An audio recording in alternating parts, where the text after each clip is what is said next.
وأقول في القرآن ما جاءت به آياته فهو الكريم المنزال وأقول قال الله جل جلاله والمصطفى الهادي ولا أتأول. الحمد لله رب العالمين، له الحمد الحسن والثناء الجميل، وأشهد أن لا إله إلا الله وحده لا شريك له يقول الحق وهو يهدي السبيل، وأشهد أن محمدا عبده ورسوله صلى الله عليه وعلى آله وأصحابه والتابعين لهم بإحسان إلى يوم الدين. اللهم علمنا ما ينفعنا وزدنا علما ينفعنا ولا تجعل فيما علمتنا وبالا علينا. رب اشرح لي صدري ويسر لي أمري واحلل عقدة من لساني يفقه قولي. Inshallah ta'ala, today we're going to be starting the explanation of a kitab written by Al-Imam Ibn Qayyim rahimahullah ta'ala. Kitabun Qayyimun libn al-Qayyim. A very good book written by Ibn Qayyim rahimahullah. The kitab, according to some scholars, it's called Ad-Daa Wad Da'wa, and according to some scholars, it is called Al-Jawab al-Kafi liman sa'ala an ad-Dawa al-Shafi. And inshallah ta'ala, the strongest opinion from the statements of the ulama is that the name is Ad-Daa Wad Da'wa. And if you want to know the tafasil and the details related to that, why it's correct to call it Ad-Daa Wad Da'wa rather than Al-Jawab al-Kafi liman sa'ala an ad-Dawa al-Shafi, you can look at the tahqiq of the tab'a of Dar Alim al-Fawaid. Okay, now recently, Dar Alim al-Fawaid is gone.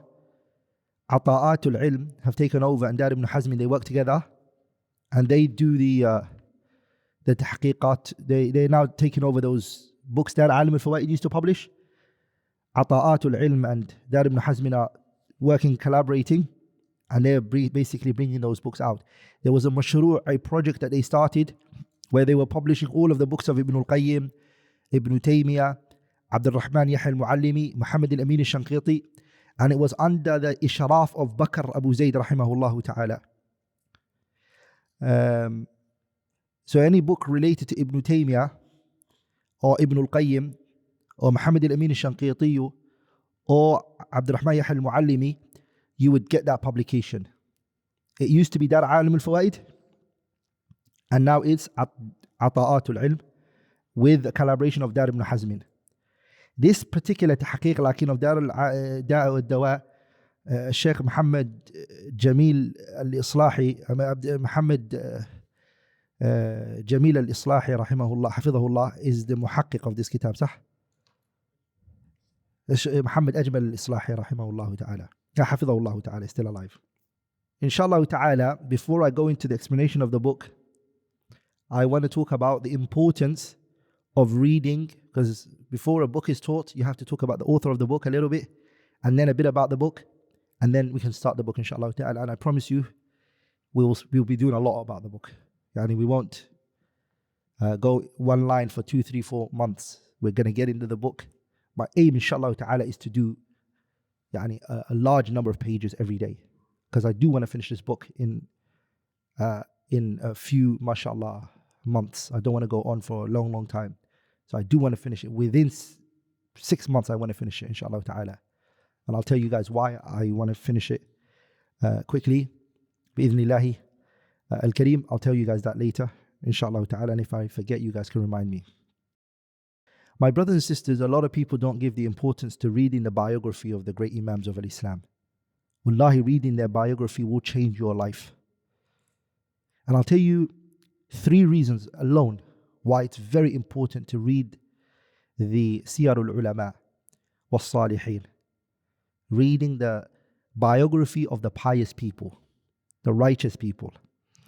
Number 1, al-himma al-aliyah. High aspiration comes from it. Awalan, al-himma al-aliyah. High aspiration. فَقِصَصُ الصَّالِحِينَ, the story of the pious people, it will plant in your heart. يعني تزرع في النفس. It plants in the person's nafs الحمية وترفع درجات الإيمان. This burning fire within you comes out towards good, of course, and it will increase your iman. And as you all know, the poet said, إذا مرضنا تداوينا بذكركم ونترك الذكر أحيانا فننتكس. يعني إذا مرضنا, it means مرض القلب. If we become a little bit sick, يعني we dip a little bit. إذا مرضنا, we become مرض النفس.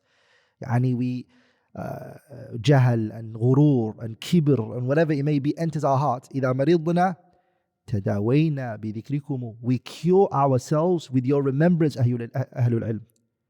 And we look at these humble imams, noble, righteous, hard-working.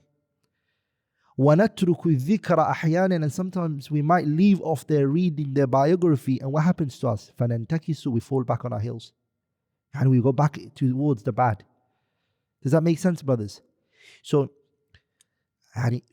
reading the imams before, that's what it does for you. You grow from it. And sometimes, I promise you cry, sometimes you laugh. And it's an amazing feeling to have when you read the imams of the Salaf. And you know what it does for you as well? And it's still the first point. What you read in the Qur'an, you literally see it being implemented by people. So it shows you the practicality of these nusus. That it's not just a theory in the air. It's actually practical. It can be done. Some of the Salaf, they used to say, ما نحن في من مضى إلا كبقل في أصول نخل طوال. ما نحن في من مضى means, what are we compared to those who preceded us? I think it was Abdullah ibn Mubarak who said this. ما نحن في من مضى. هو من أئمة السلف himself. He said, what are we في من مضى compared to those who came before us? Actually, that wasn't Abdullah ibn Mubarak. This was a statement of Abu Amr ibn al-Ala rahimahullah, one أئمة القراء الكبار, إمام في اللغة and Imam, one of the قراء الكبار. He said, ما نحن في من مضى. What are we compared to those who preceded us, he said. إِلَّا كَبَقْلٍ, we are like a mushroom under a big tree. ما نحن في من مضى إِلَّا كَبَقْلٍ في أصول نخل طوال, a tree that its branches are high in the air. That's how we are, small and they're big. Some of the Salaf actually even said, إِذَا ذُكِرَ السَّلَفُ افْتَضَحْنَا. If the Salaf is mentioned, we're exposed. We get exposed. You really know us like we're nothing. It exposes you for what you really are. Sah? Do you agree? That's what it does to us. Abdullah ibn Mubarak said this, rahimahullah. He said, لا تعرضن بذكرنا مع ذكرهم ليس الصحيح إذا مشى كالمقعد. Now, don't mention our names next to these people's names. لا تعرضن لذكرنا مع ذكرهم. Don't mention Abdullah Mubarak with the other imams he's trying to say from the Salaf. He's an imam himself, Abdullah Mubarak. 1 year he'll do jihad fi sabilillah and 1 year he's gone hajj. Abid Khurasan, they used to call him. And Ibn Qayyim, we're going to see what his life was like, what kind of person he was. I'll show you guys, inshallah, amazing things about this man. Everyone just sees Qala Ibn Qayyim, like what was he like as a person, as an individual, something else. So the first thing I want to say is it increases your iman, increases your aspiration. That's why part of your life is reading the Salaf. Abu Hanifa rahimahullah said, قراءة سير السلف أحب إلي.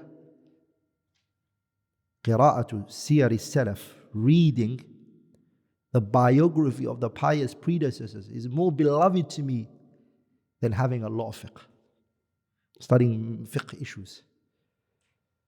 Reading the biography of the Salaf is more beloved to me. The Imams, what they were like. Why? Because it puts theory into practice for you. It shows you how it's done. It's very important, brothers. That's why I say, brothers, books like Sifatul Safwa, Siyar A'lam al-Nubala, حلية الأولياء وطبقات الأصفياء, البداية والنهاية. These books, we're going to talk about more kutub, inshallah ta'ala, on the seerah of the ulama. It has to be in your library. Not only is it in your library, but you read it. There's a kitab, it's actually translated now, walillahi alhamdu wal minna, in the English language. And it is Ibn al-Jawzi, rahimahullah, authored it. He talks about the life of Imam al-Hassan al-Basri, rahimahullah. Do you guys know Hassan al-Basri? Hassan al-Basri was said about him, the Dhahabi mentions in his Sirah A'lam an-Nubala. He said, Hassan al-Basri was like a man ذهب إلى الآخرة. He went to the Akhirah. فعاينها, he looked at Jannah, Nar, Malaika, what it's like, Arasat Yawm al-Qiyamah, and he came back to tell the people about it, the way he used to talk. يعني Dhahabi even says, كان كلامه يشبه كلام الأنبياء. His words would resemble the words of the prophets. And that would only happen because he lived by the words of the Prophet, memorized it, studied it. He just started to become like it. So, you see somebody in a different country, he loves this rapper, he loves listening to him, he dresses like him, acts like him. He even starts talking like, he sounds like him. People, so this, the AMAU were like that when it came to the Prophet, alayhi salatu wasalam, sah. So, Imam Ibn al-Jawzi authored that kitab on the life of Hassan al-Basri. آدابه, حياته, and he even mentions the kalam of Hassan al-Basri. One of the statements that he said, wallahi, it shows you the power of his words and how deep it was. He said, وَإِن طَقْطَقَتْ بِهِمُ الْبِغَالِ وَهَمْلَجَتْ بِهِمُ الْبَرَاذِينَ فَإِنَّ ذُلَّ الْمَعْصِيَةِ لَا تُفَارِقُ وُجُوهَهُمْ أَبَى اللَّهِ إِلَّا أَن يُذِلَّ مَنْ عَصَاهُ. That's exactly our situation today. That Allah subhanahu wa ta'ala, which we're going to see all this, I'm going to explain inshallah ta'ala. It's in here, it's in these books. It's actually in this book, inshallah, Ad-Daa Wad Da'wa. That humiliation, my brothers, of sins, its effects are seen in your face the daytime. Humiliated in daytime, what you do at nighttime. Are we all together, brothers? And the good that you do the daytime, you'll be invited to worship Allah at nighttime. Qiyamul Layl. Allah will say, come talk to me, I'll talk to you. You're honored to have that relationship with Allah subhanahu wa ta'ala. What you do daytime. And what you do nighttime, Allah will prevent you from rizq the daytime. All of that, inshallah ta'ala, this kitab. We're going to take it all, inshallah ta'ala. The second benefit that you take, my brothers and sisters, is salahul qalb. It perfects your heart. The qisas al-salihin, siyarul ulama, the anbiya, number one. What does it do? Salahul qalb. Your qalb to be clean. And that's something, that's a maqsad min maqasid al-sharia, is it not? ألا وإن في الجسد مضغة إذا صلحت صلح الجسد كله وإذا فسدت فسد الجسد كله ألا وهي القلب.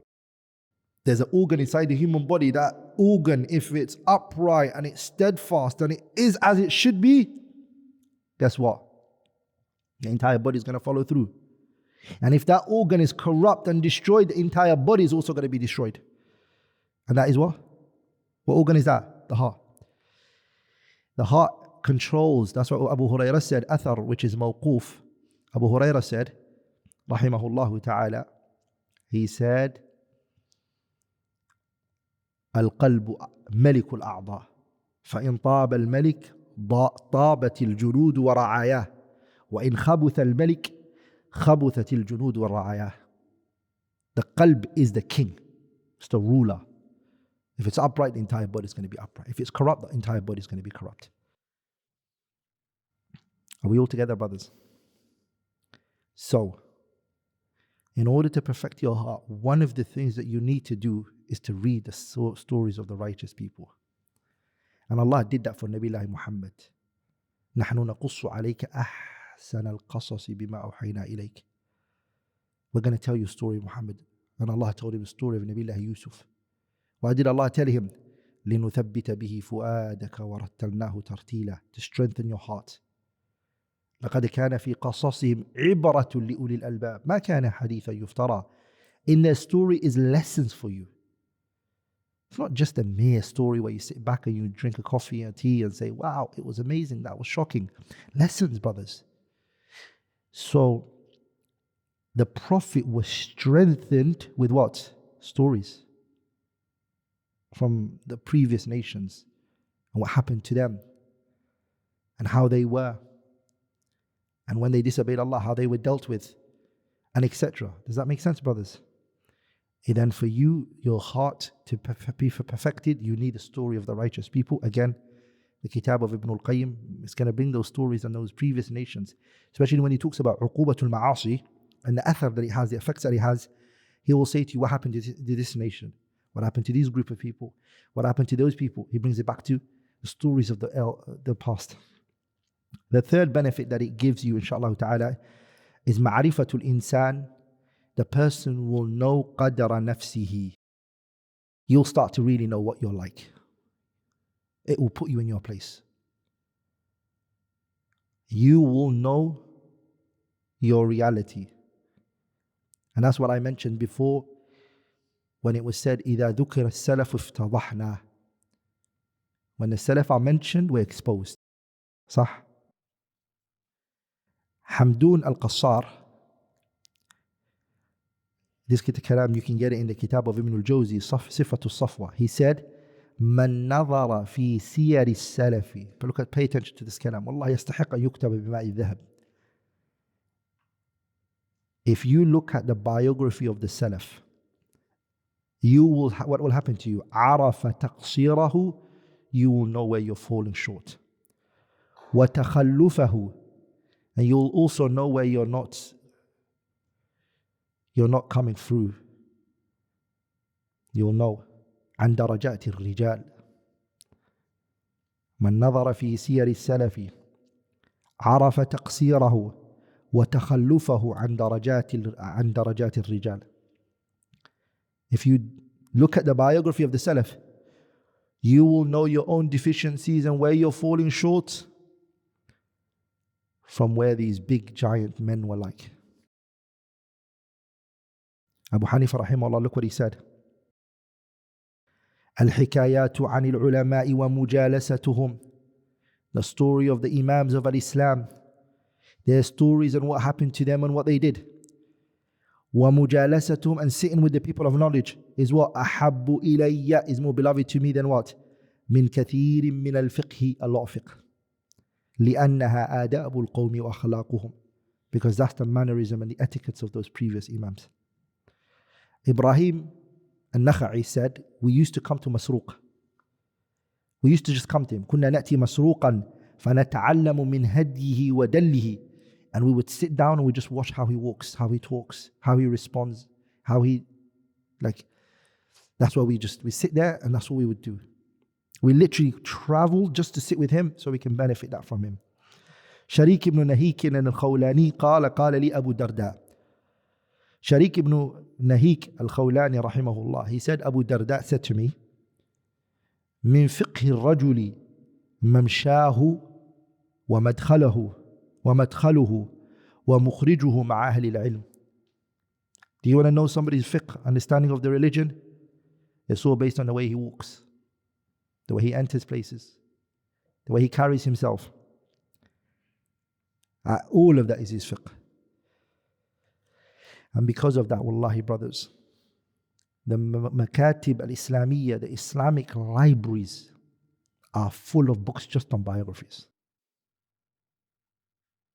Let me give you guys some books that you guys can hear just how much books there are. Books that are يعني التراجم المفردة, meaning books that are just written on one person. So that's the first type. Just on one person. His life and his and all the things about him. Let's do the 4 Imams. I can do a lot, but I'm just going to stick to the 4 Imams. And Imam Abu Hanifa, for example. You have Imam Abu Hanifa rahimahullah, Makki. He authored a kitab on the manaqib of Imam Abu Hanifa rahimahullah, the virtues and the biography of Imam Abu Hanifa. Is that just it? No. As-Saymari, he authored a kitab on the manaqib of Imam Abu Hanifa rahimahullah. And Imam al-Dhahabi authored a kitab on the manaqib of Imam Abu Hanifa rahimahullah. All 3 of them on the manaqib of Abu Hanifa rahimahullah. Let's go to Imam Malik rahimahullah.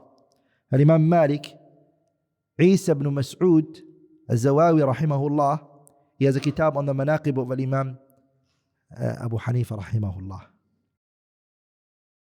His name is Isa ibn Mas'ud al-Zawawi. He's authored a kitab on the manaqib. Manaqib is the virtue. Manqaba is a virtue. And it's not just a virtue here. It's also about who his life, his tarjama, who is he, what the scholars said about him, and etc. And Imam Shafi'i, third Imam. And Imam Shafi'i, you have many scholars that have written books on his biography. You have Fakhruddin al-Razi. You have Al-Imam al-Bayhaqi rahimahullah. You have Imam Ibn Kathir rahimahullah. All of them are writing about the manaqib of Imam Shafi'i. Some of these books I'm mentioning are volumes, not a volume, volumes. Then you have Imam Ahmad rahimahullah ta'ala, from the scholars that authored a kitab on his life is Ibn al-Jawzi rahimahullah. So these are tarajim, books that are mufradas, restricted to the life of one particular person, volumes. Then you have in there the books that have been written by Ibn Taymiyyah rahimahullah, a kitab called Al-Uqud Ad-Durriyah fi Ba'd Manaqib Shaykh al-Islam Ibn Taymiyyah. You have the kitab written by the life of Ibn Hajar al-Asqalani, by his student Shamsuddin al-Sakhawi rahimahullah ta'ala, authored a kitab on his teacher. I actually believe it's one of the best books that have ever been written on the biography of a person. Are we all together, brothers? Al-Jawahir, Kutub Nafisa, all of those books I'm mentioning. That's one type, which is a tarajim al-mufrada. Then you have books that are called at-tarajum fil madhab. So it's not just on one particular person, it's actually the biography of the imams of a madhab. So that, for example, you look at the imams of the Hanafis, you have a kitab called Al-Fara'id Al-Bahiyya fi Tarajum Al-Hanafiyya by Al-Qurashi rahimahullah. You have the Malikiyya, for example, the kitab Shajaratun Nur Al-Zakiyya fi Tarajum Al-Malikiyya, written by Muhammad ibn Qasim Al-Makhluf rahimahullah. You have Subki's Tabaqat Al-Shafi'iyya. You have Tabaqat Al-Hanabila للقاضي Abu Ya'la, and then the Dhayl on it by Ibn Rajab Al-Hanbali rahimahullah, where he added the other remaining. So you have the Tabaqat Al-Hanabila by Al-Qadi Abu Ya'la, the Qadi Ibn Abi Ya'la, and the Dhayl of Ibn Rajab Al-Hanbali. That's in there. You're going to find, as I mentioned before, Al-Qurashi is one. You're going to find what? The Hanafiya. Then the Malikiyya, you're going to find the Imams of the Maliki Madhab. I want to know Fulan, his biography. He's a Maliki, is he not? Yeah, let me go. You find it in there. Shafi'iyya, Tabaqat Shafi'iyya by Subki. You go there, you find the Fuqaha Shafi'iyya in there.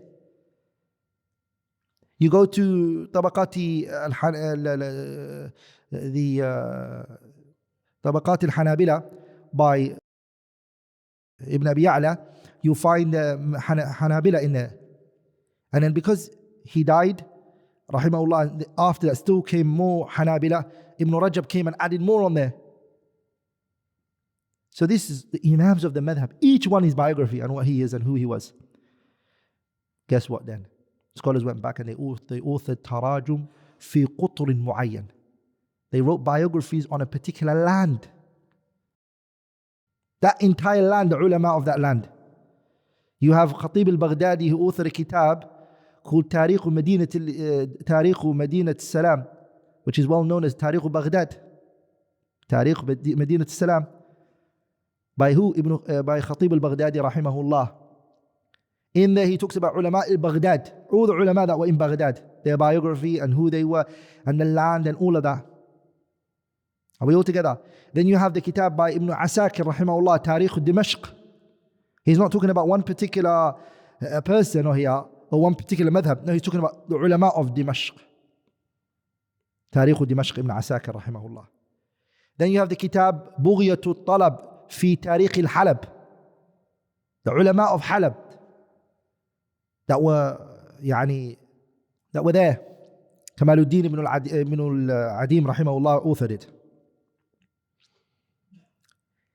Then you have the ulama of a particular science within this deen. A particular science, the ulama who specialize in that science, their biographies. Like those who specialize in the qira'at. Al-Dhahabi wrote a kitab called Ma'rifatul Qurra al-Kibar, the Qurra, all of their biographies that you need to know. Tabaqat al-Mufassirin, scholars who are known as the Mufassirin. You have Ad-Dawudi rahimahullah and Jalaluddin as-Suyuti rahimahullah. Tabaqat al-Mufassirin. You have the Tabaqat al-Muhaddithin, the scholars of hadith and specialize in hadith, by Ibn Abdul Hadi Ad-Dimashqi al-Salihi Abu Abdullah. His full name is Muhammad ibn Ahmad ibn Abdul Hadi.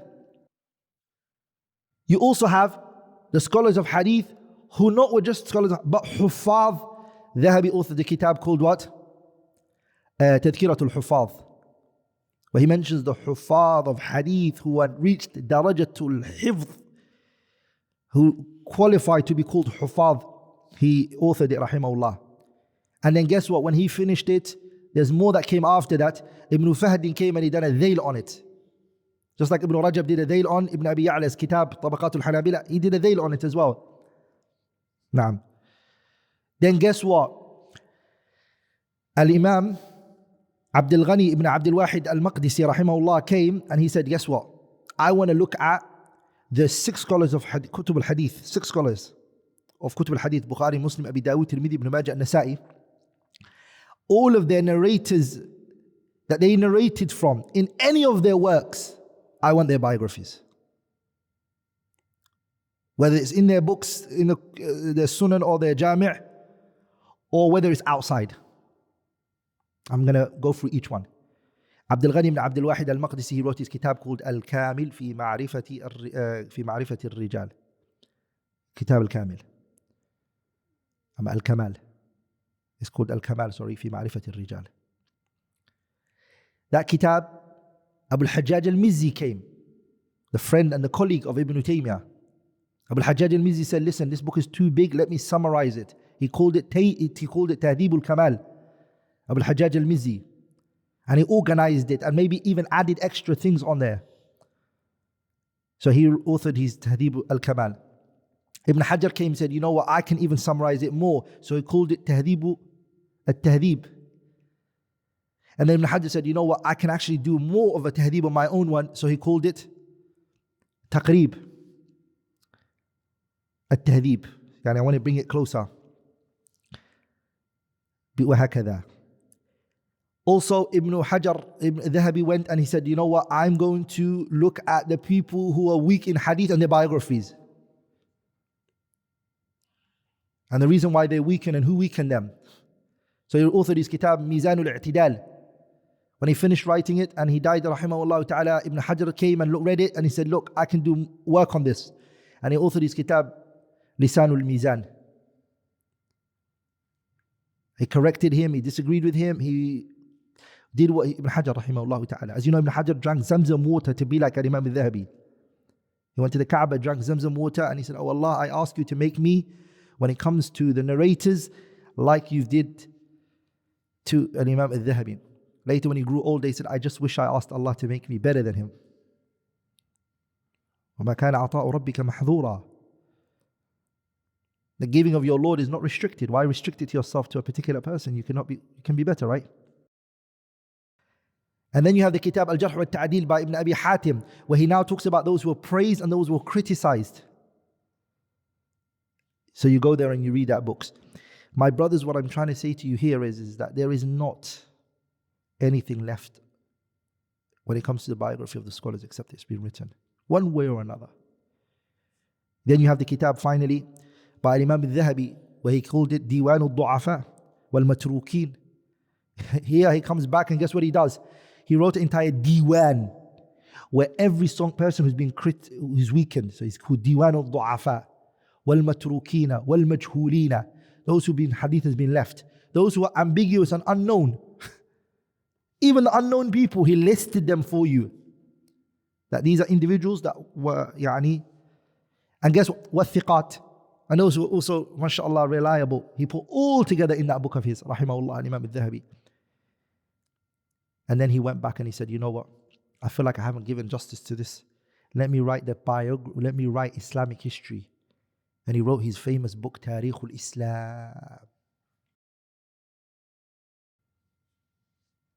When he finished writing that, he said, listen, I need to go back again. I now need to focus on the biography of the pious people. And I will also add the criminals in there as well. So he called it Sir A'lam al-Nubala. That's why he's called the Mu'arrikh. Many years after him came, or a few years after him, a bit after him came Al-Imam Ibn Kathir rahimahullah. They met each other.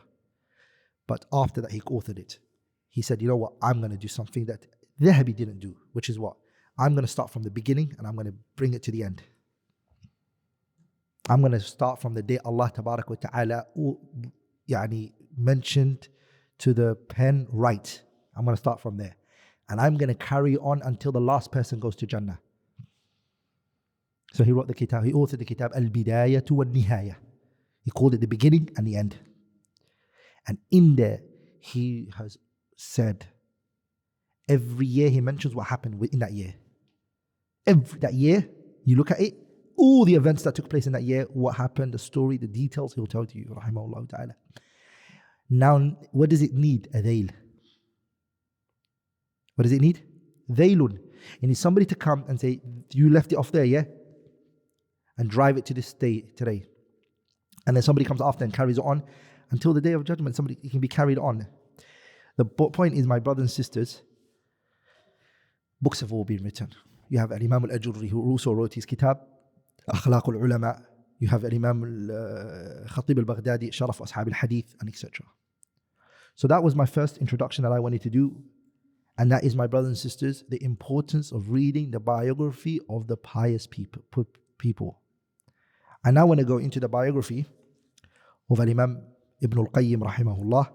Now that we've understood the importance of, okay? So this is my second introduction before we start the book. His name is Muhammad ibn Abi Bakr. Muhammad ibn Abi Bakr ibn Ayyuba ibn Sa'ad ibn Hurayz al-Zura'i thumma al-Dimashqi. That's his name. His name is Muhammad ibn Abi Bakr. I remember, subhanallah, many years ago, wallahi, I'm not exaggerating when I say it was maybe 20 years ago. I remember my sheikh, he sent me a book and he said to me, can you get me this kitab, Hadi al-Arwah ila Biladi al-Afrah? And he said it's written by Muhammad ibn Abi Bakr. I didn't know the name. I was taken. So I spoke back to the teacher and said, Sheikh, isn't that not Ibn Qayyim's book? And he said, that's his name. I felt so bad. Are we all together? So I encourage you, brothers, learn the names of the scholars. Some people just say Ibn Taymiyyah, what's his name? Ibn Taymiyyah? No, that's not his name. What is his name? You go, everybody has a name, right? What's his name? Forget Ibn Taymiyyah. Some people don't even know Abu Bakr's name. I think his name's Abu Bakr. Sah? And Salama, etc. I remember one of the mashayikh in Egypt, I was studying with him Sahih al-Bukhari, and he was teaching the hadith, and he came to Salama and he said, hey, who knows her name? And it was like embarrassing. He picked on me. And my Arabic wasn't the best, it still isn't, but I was so out of place. I felt so small. Because in my heart and mind, it was like, that is her name. Salama.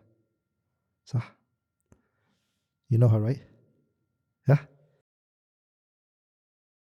Why do you say Hinda? It's not Hinda, it's Hinda. You have to always say the last letter, right? When you study Ajrumiyya and Nahu, don't stop. Say the last letter. Sah? Anyways, his name is Muhammad ibn Abi Bakr محمد بن أبي بكر بن أيوب بن سعد بن حريز الزرعي ثم الدمشقي. That's his name. We find in his name this word al-Jawziyah. We find that in it, right? That's why he's called Ibn Qayyim al-Jawziyah. Ibn al-Qayyim al-Jawzi. Ibn al-Qayyim al-Jawziyah. The name al-Jawziyah, it's basically attributed to his father. التي أضيف إليها والده. There was one of the madaris at that time. Back in those days, there were madrasas under different names. Madrasat al-Ashrafiyya. Even at that time, there was a madrasa in Sham called Madrasat al-Umariyya. Those were names. From the madaris that were there is called Madrasat al-Jawziyah. And it was Ihda Madaris al-Hanabila. The Hanabila, they were the ones who run it. Okay? So his father was the one who used to take care of that place. Rahimahullah ta'ala. So the madrasa got named after the family. That's where the name comes from. The Shaykh rahimahullah ta'ala, he is known as, those times the people will be called Taqiyuddin, Nasiruddin, Shamsuddin, and all of that. Those are names, that titles. It's not that what Arabs knew. This is not the customs of the Arabs. Arabs didn't know this kind of behavior. This came from the Ajam, the foreigners. Titles, Arabs never had that. If you look at Arab history, they didn't have the concept of titles. Are we all together? Like in foreigners, they did. Like giving big titles to the ruler or somebody in charge. They didn't have that. Arabs just had the name of the ruler. So Shamsuddin is what he was known as. Whereas Ibn Taymiyyah was known as what? Taqiyuddin. He, on the other hand, was Shamsuddin Abu Abdullah. Okay? Ibn al-Qayyim al-Jawziyah. Ibn al-Qayyim, do you know when he was born? He was born sanata ihda wa tis'ina wa sittimi'ah. When the year was 691 Hijriya. That's when he was born. I'm going to tell you guys something that shocked me. My jaw dropped when I read it. Wallahi al-Azim. Ibn al-Qayyim, rahimahullah ta'ala, he authored another kitab called Zadul Ma'ad fi khayri hadi al-ibad, which is basically about the Prophet's biography and the benefits in it. So much. It's a gem. So inshallah, it's one of the books. I'll tell you guys later that news, inshallah. But listen to this. In that book, he mentions one of his teachers that he took knowledge from. His name is Shihabuddin al-Nabulsi al-Abiri. That's his name. He's actually known as Shihab al-Abiri. Have you ever heard of him? Anyone?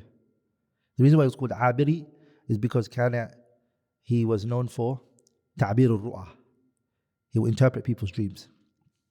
Ibn al-Qayyim, look what he says in his Zad al-Ma'ad. I want you guys to listen to this. That's his sheikh. He said, وَهَذِهِ حَالَ شَيْخِنَا هَذَا. This was the situation of our sheikh. وَرُسُوخَهُ فِي عِلْمِ التَّعْبِيرِ. My teacher was grounded in interpreting dreams. وَسَمِعْتُ عَلَيْهِ عِدَّةَ أَجْزَاء. And I've heard from him a few volumes of books from him. وَلَمْ يَتَّفِقْ لِي قِرَاءَةُ هَذَا. But when it came to the interpretation of dreams, I didn't get the chance to read that stuff on him. لِصِغَرِ السِّنِّ, because I was very young in age. وَاخْتِرَامِ الْمَنِيَّةِ, and death came to my teacher very early in my life. رَحِمَهُ ta'ala. So he says this in the third volume, page 538. So what did he say? وَسَمِعْتُ عَلَيْهِ عِدَّةَ أَجْزَاء. He heard from him a number of books from him, أجزاء كتب الحديثية, volumes. Do you know when Shamsuddin al-Nabulsi al-Abiri passed away? He died the year 697. What year was Ibn Qayyim born? How old was he? He was 6 years of age. My jaw dropped. He was 6 years of age and he had taken knowledge from who? This Shaykh. يعني حافظ القرآن, he had memorized the Qur'an already, rahimahullah ta'ala, and he was studying at that age. He was in the circles of knowledge. Back then, you would not be permitted to sit in a halaqah unless you'd memorized the Qur'an. You had to be hafiz of the Qur'an. So he brought him to the gathering, his father, and he was studying. Ajib, right, brothers? What are our teenagers doing? What are our children doing? That's the problem.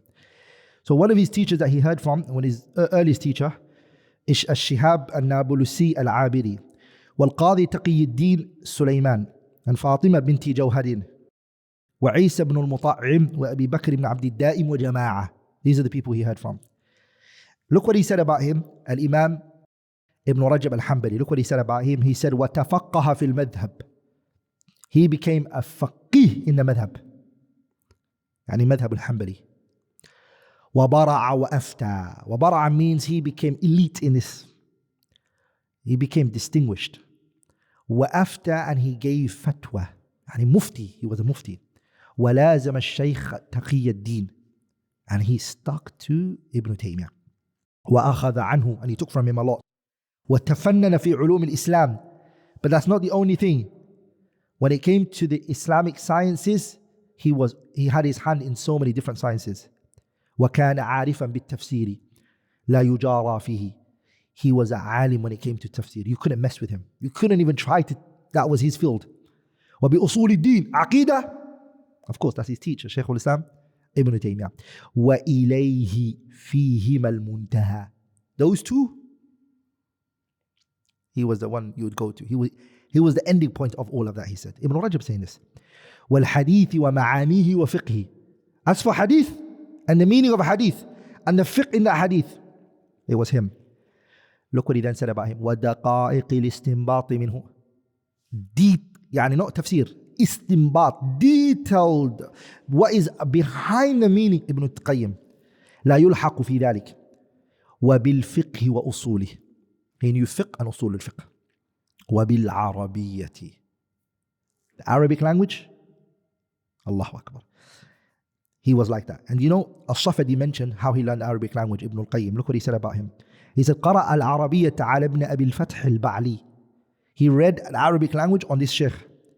قرأ عليه الملخص. He read the kitab al-Mulakhas. The kitab al-Mulakhas is written by Abil Baqa. He also read the kitab al-Jurjaniyah. And then he read after that Al-Fiyat ibn Malik. Al-Fiyat ibn Malik. He finished Al-Fiyat ibn Malik. يعني استوعبها وحفظها. He memorized it and he understood it. Then he went towards the kitab Al-Kafiyat al-Shafiyah. And then after that he went and he studied deeply the kitab Al-Tasheel by Ibn Malik rahimahullah. Ibn Malik. Ibn Malik and Ibn al-Qayyim, do you all know the proximity between them was very close. لأن Ibn al-Qayyim, Ibn Taymiyyah, who's his teacher, had just about met An-Nawawi. Some say that he even did as a kid. Ibn Taymiyyah saw Nawawi in the masjid as a kid, it's said. And who was the teacher of Nawawi? Ibn Malik. Yeah? Sah? Nawawi, his teacher was who? Ibn Malik. What is the Alfiyah? What does he say, Ibn Malik? وَجَوَّزُوا التَّقْدِيمَ إِذْ لَا ضَرَرَ. He says,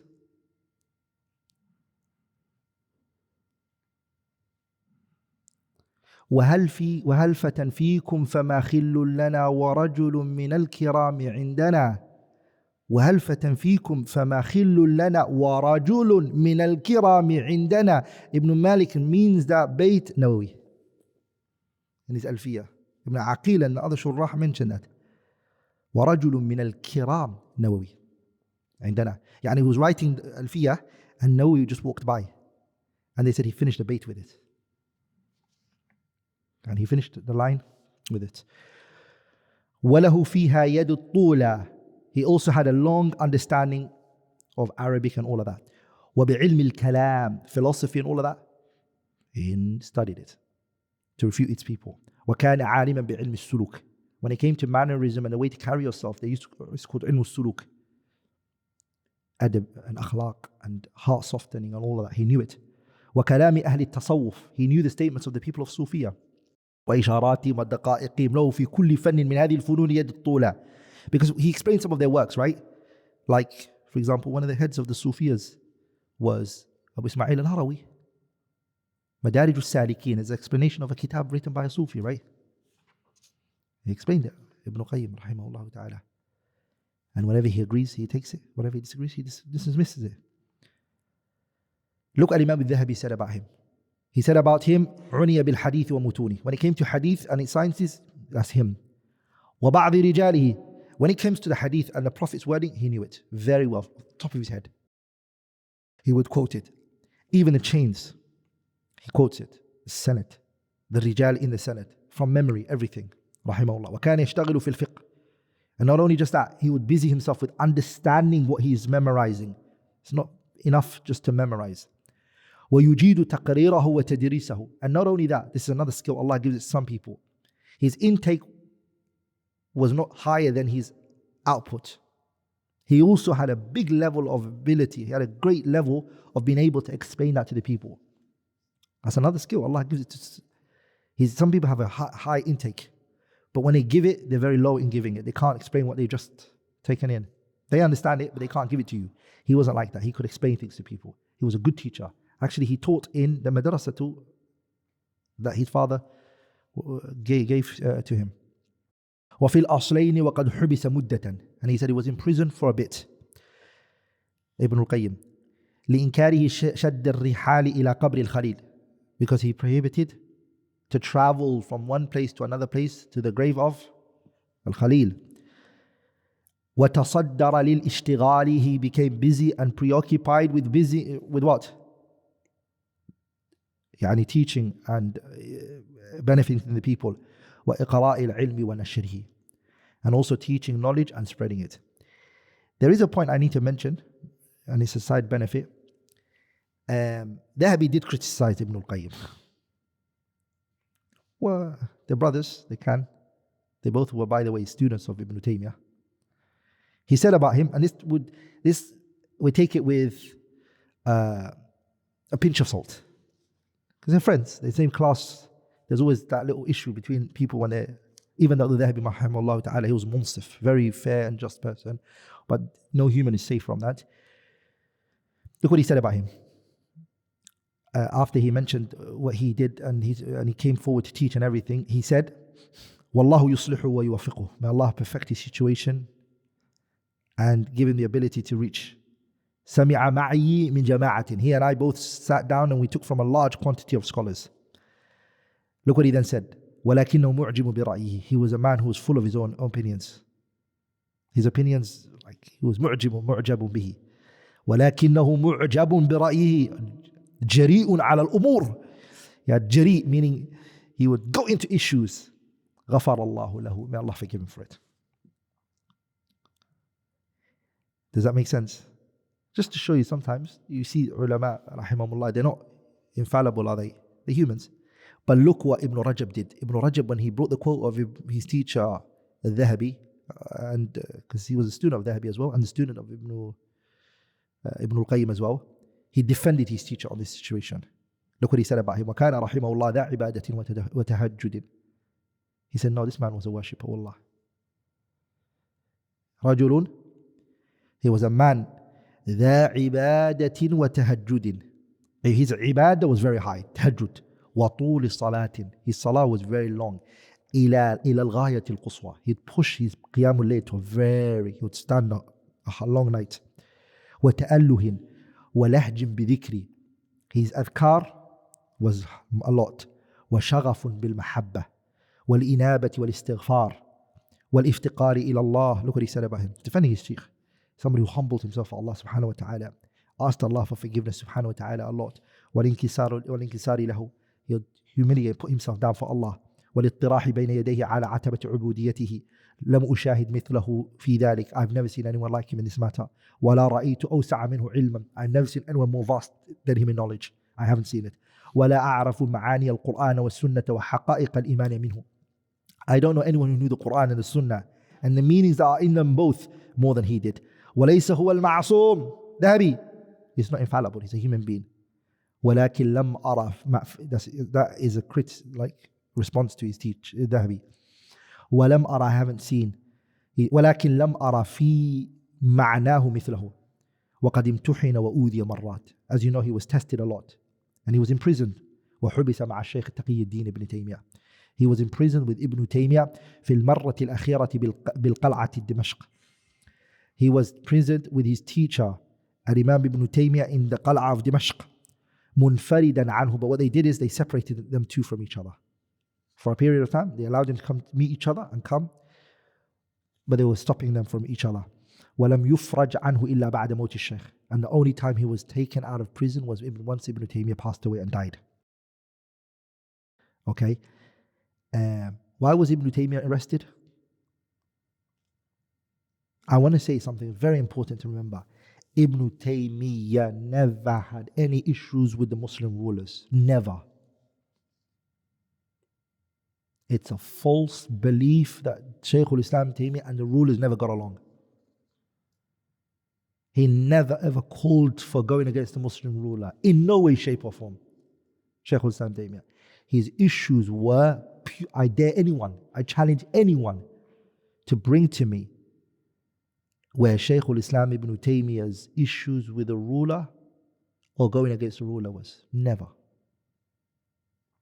And some people who have takfir and khuruj in their minds believe they use Shaykh al-Islam Taymiyyah and they push his وليس كذلك. Rather, Shaykh al-Islam Ibn Taymiyyah had actually good relationships with sometimes the rulers. When Abu al-Hajjaj al-Mizzi got put in prison and he was arrested, was a period Allah gave subhanahu wa ta'ala to who? Allah gave Ibn Taymiyyah a good relationship with what? The ruler. That ruler particularly liked Ibn Taymiyyah, was fond of him. And so then when Abu al-Hajjaj al-Mizzi got arrested, the ruler said to him, Ibn Taymiyyah went to the ruler and said, listen, this man is a righteous man. If we arrest these noble people on this earth, what are we waiting for? Adab of Allah will come down on us. The ruler said, okay, he's allowed to be taken out. He said, no, give me the keys, I'll take him out. And he went and took the keys and he unlocked the doors for Abu al-Hajjaj al-Mizzi. Who put him in prison? Abu al-Hajjaj al-Mizzi. Not because he said anything about the ruler, it's because he was refuting the Ash'ari. And because they had positions and they had authority, when they saw criticism of their madhab, they caused issues for him. Abu al-Hajjaj al-Mizzi, he actually was teaching Kitab Khalq Af'al al-Ibad by Imam al-Bukhari rahimahullah. They want to teach his Sahih, but they won't teach Khalq Af'al al-Ibad. So Shaykh al-Islam Taymiyyah's issues were always masail. And this particular time he died in prison was mas'alatu ziyarah. He died in prison because of mas'alatu ziyarah. Can you travel to can you shaddu rihal? Are you allowed to travel from where this country that you're at? Are you allowed to travel to what? To the Prophet's grave. You're there in Medina, no problem. Visiting the Prophet's grave, that's fine. Like to travel to the Prophet's grave. The Prophet said, لا تشد الرحال إلا إلى ثلاثة مساجد. The only three places you're allowed to travel to is what? So where did this idea, sorry, let me finish the hadith. There's only three places you can travel to: Mecca, Medina, and Bayt al-Maqdis. Are we all together, brothers? So where did this idea come from? Shaykh al-Islam Taymiyyah, his conflict was with the rulers and everything. Where did it come from? It came from a man who attributed himself to the students of Shaykh al-Islam Ibn Taymiyyah. His name is Ibn Hashim, sorry. He had some very fanatic ideologies. And he can scar a person's madhab. Like in Sirah to Shaykh al-Islam Ibn Taymiyyah and his fatwa and the verdicts that he's given, we all know what he said, rahimahullah ta'ala. But he never held back from saying his view on issues. Masail ilmiyyah, that was his niqash. Are we all together, brothers? So look what he said, Safadi, one of his students. He said, وَكَانَ قَدْ اعْتُقِلَ مَعَ الشَّيْخِ تَقِيِّ الدِّينِ ابْنِ تَيْمِيَّةَ فِي قَلْعَةِ دِمَشْقِ بِسَبَبِ مَسْأَلَةِ الزِّيَارَةِ. Not any other reason. ولم يزل إلى أن توفي الشيخ تقي الدين فأفرج عنه في 13 الحجة سنة 28 و700. And you know what's amazing, brothers? And very profound is that these people that attributed themselves to Shaykh al-Islam Ibn Taymiyyah were of different madhahibs. His students were not Hanabila only.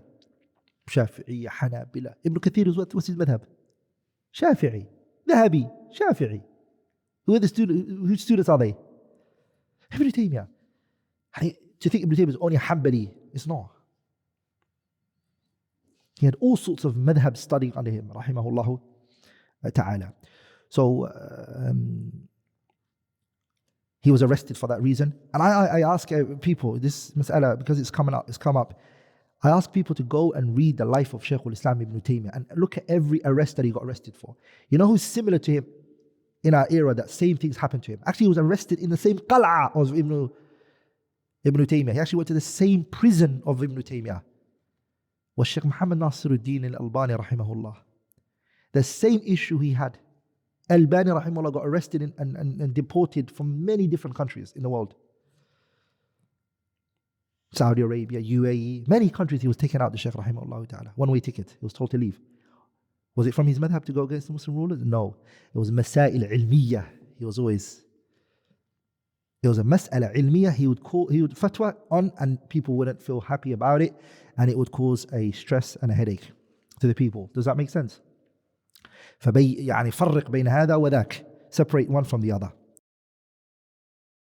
Al-Qadi Burhanuddin al-Zur'i, he said, ما تحت أديم السماء أوسع علما منه. There was no one at his time under the sky more knowledgeable than Imam Ibn Qayyim rahimahullah ta'ala. Ibn Qayyim has written many books, and that's what I'm going to talk about now.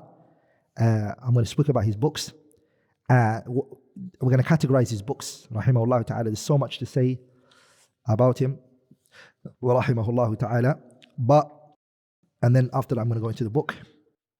Let's categorize his books and how we're going to be teaching those books, inshallah ta'ala. His books are as follows, inshallah ta'ala. Write this down, all of you. It's good to know it. So when we study it, you will know how his books work. So he has books, rahimahullah ta'ala, when it came to Qur'an and its sciences. So these are not all of his books, but in some form of his books, Qur'an and its sciences. So he wrote a kitab called At-Tibyan fi Aqsam al-Qur'an. At-Tibyan fi Ayman al-Qur'an. Okay? That's a kitab when it comes to the Qur'an. So Ibn al-Qayyim's kitab At-Tibyan fi Ayman al-Qur'an or fi Aqsam al-Qur'an. It's been published, both names. The second one is a kitab that he's authored, rahimahullah, in relation to hadith and its sciences. He wrote a kitab called Tahdhib al-Sunan Abi Dawud.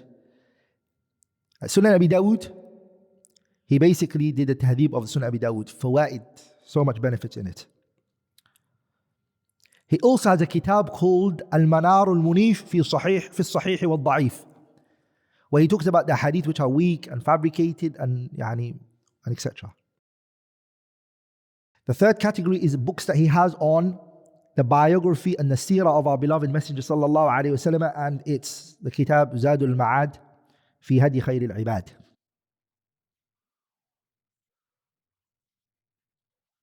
He has kutubs in fiqh, usul al-fiqh.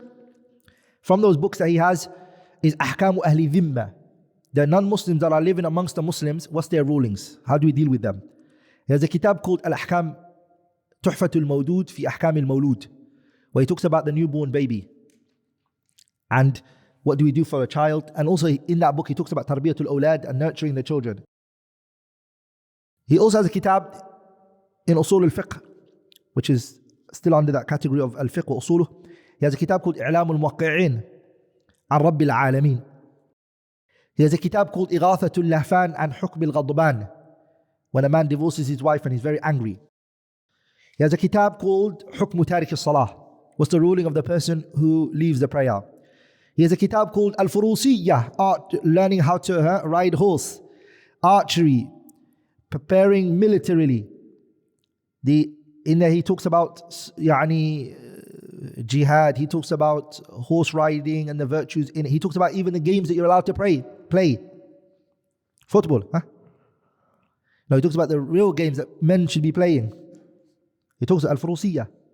There's another kitab called الطرق الحكمية في السياسة الشرعية. الطرق الحكمية في السياسة الشرعية, where he talks about Islamic politics.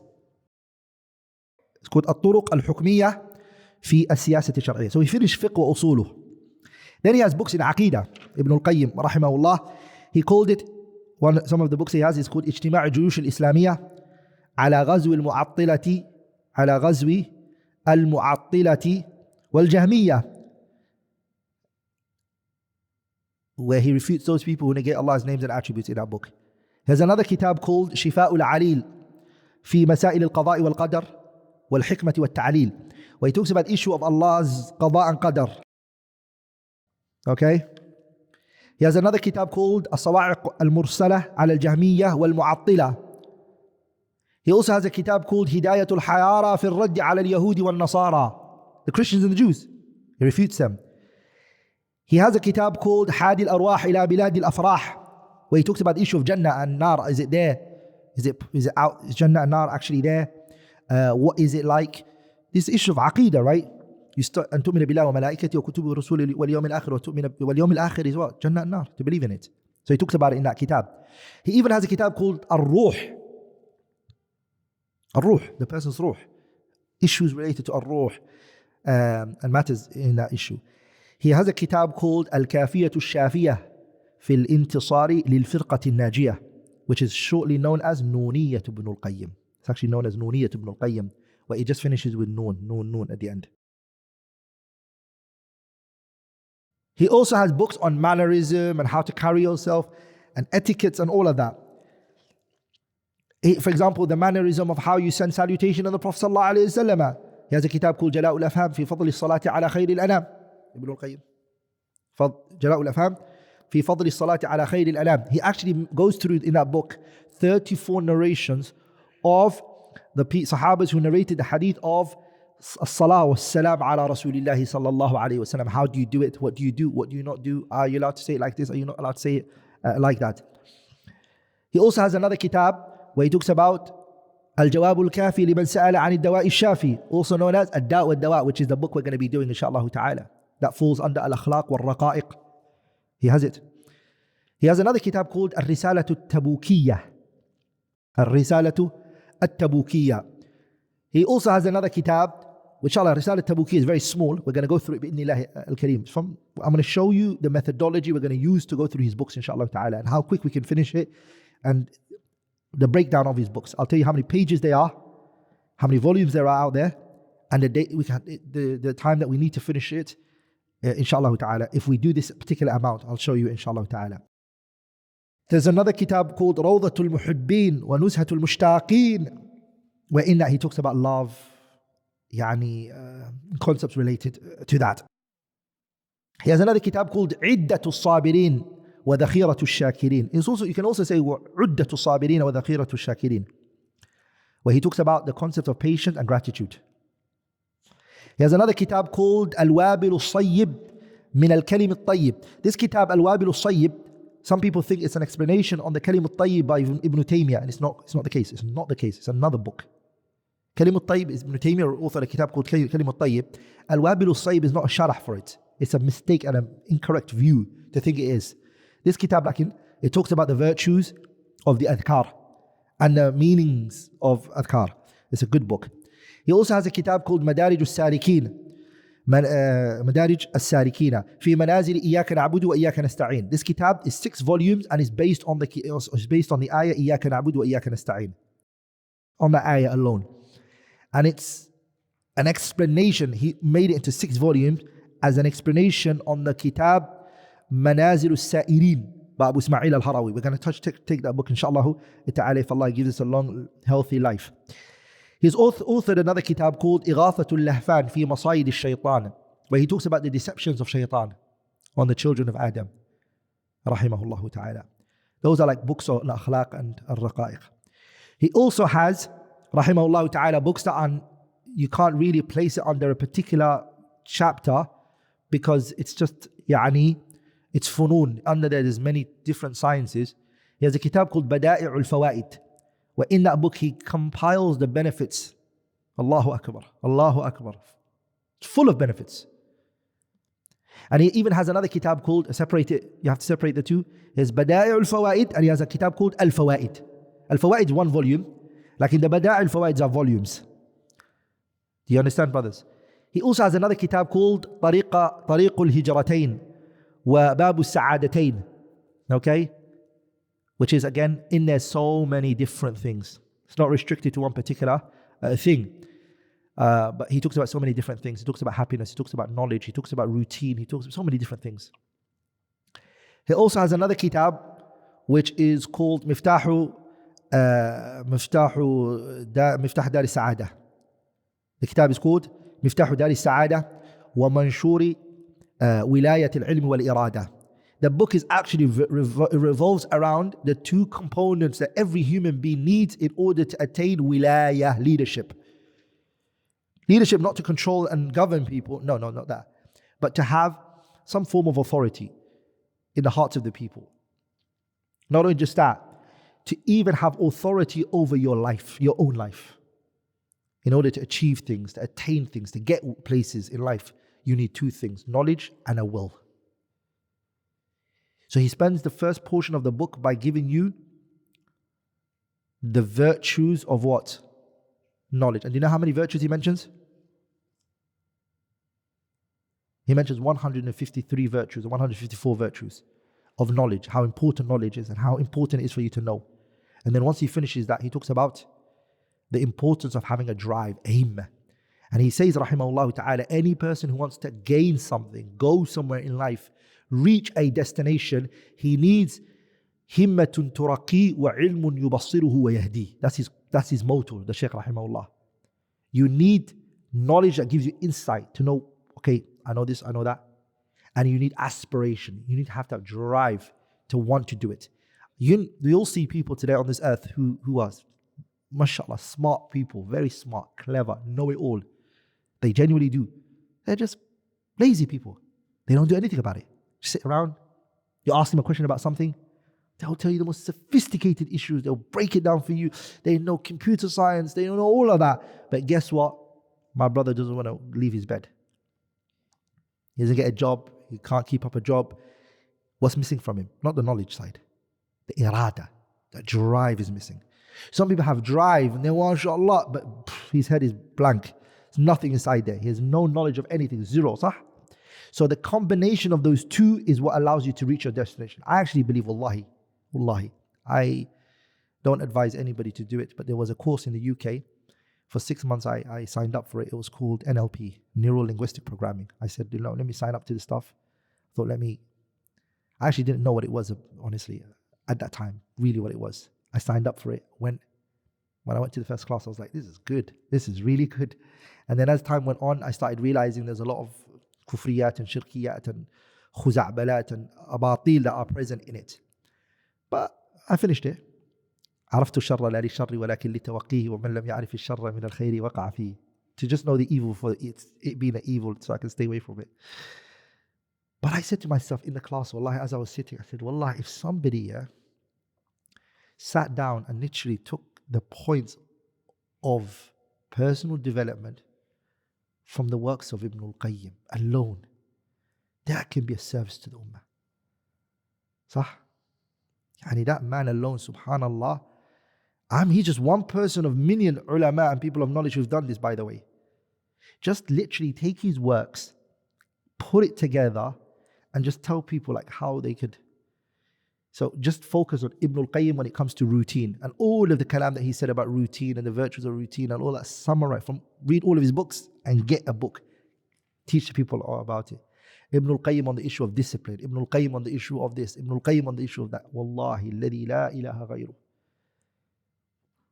It will be a good service to the ummah. Yeah? And it's so beneficial. So, I thought, why wish for somebody else to do it when we can do it together? Sah? So let me give you guys this good news, inshallah ta'ala. As I said to you before, Dar Alim al-Fawaid published the works of Shaykh al-Islam Ibn Qayyim rahimahullah. He deserves that title, by the way, Shaykh al-Islam, just like his teacher. The books that they published, Dar Alim al-Fawaid so far that we have, I've gone through it from beginning to end, the whole program. And I'm going to give you the list how the books should be taught from beginning, first book to last book. But write this down, inshallah ta'ala. The books are basically 64 volumes so far we have. How many volumes? 64 volumes. Okay. The pages are so far, all of the pages, if you count every page of the book, all of those 64, we have 22,000 pages. Okay. Every single day, but we don't have that. But I did this. Every single day, if you do 60 pages, every day, you read 60 pages, you can finish it in 1 year. Every day. No ifs, no buts, don't miss it. In 1 year, you can finish it. If you make it 120, you finish it in 6 months. Sah? There you go. We've got a problem here now. It's not my fault, it's Shahid and Abdullah's fault. And that is, we're doing it once a week. So I'll leave the calculation with you guys. So what I did is the first time I did it, I did 60 pages a day, finished it in 1 year, and then I came back to it again and I did it 120 pages. And I finished it in 6 months. Once you finish, you will come to realization what the world is missing. And then you start to say to yourself, this is the one alim, by the way. What about the rest? What they have to say? Because the haqq and the truth and the khair is not restricted to one individual. So what we could do, inshallah ta'ala, is Allah is the one who gives a lifespan. Allah is the one who gives barakah in timing for people. But the ulama, they have this principle where they say, ما لا يدرك كله لا يترك جله. If you cannot reach its full, we shouldn't die trying, right?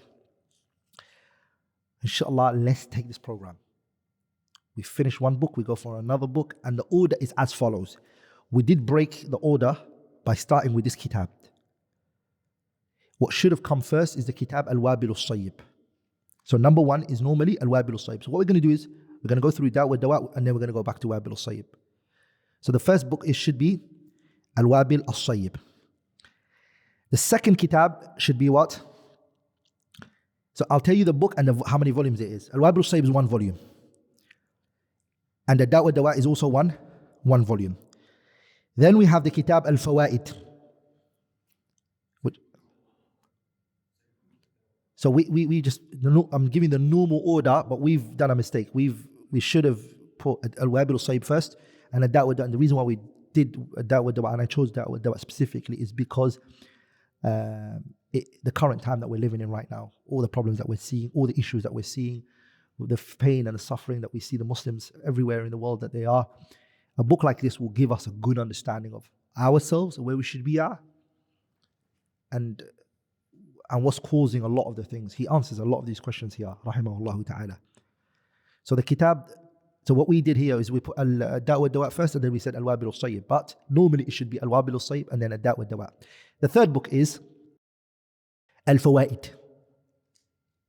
Al-Fawaid. And he starts the Fawaid with Surah Qaf. Because at the ending of Surah Qaf is إِنَّ فِي ذَلِكَ لَذِكْرَى لِمَنْ كَانَ لَهُ قَلْبٌ أَوْ أَلْقَى السَّمْعَ وَهُوَ شَهِيدٌ. Ajib, right? When Allah finished Surah Qaf, and He told us all the things in Surah Qaf, إِنَّ فِي ذَلِكَ لَذِكْرَى. Who's going to benefit from what's in Surah Qaf? The person who has a heart, or he brings his ears close. The benefits Ibn Qayyim extracts from having a heart and an ear. It's ajib. I want to go ahead and get excited and tell you about it, but I am already, so I am. He says, وَإِنِّي كُلَّمَا دَعَوْتُهُمْ لِتَغْفِرَ لَهُمْ جَعَلُوا أَصَابِعَهُمْ فِي آذَانِهِمْ وَاسْتَغْشَوْا ثِيَابَهُمْ وأسروا واستكبروا. When the people don't want to hear the khair, what do they say? I'm not going to listen, I'm not going to listen. That's what they do. And that's what they regret the day of judgment. وَقَالُوا لَوْ كُنَّا نَسْمَعُ أو نعقل. Those are two. نعقل is the heart. ما كنا في أصحاب السعير فاعترفوا بذنبهم فسحقا لأصحاب السعير. And you're going to see in this Kitab Ad-Daa Wad Da'wa, Ibn Qayyim, when he talks about al-jahlu da'un, that ignorance is what?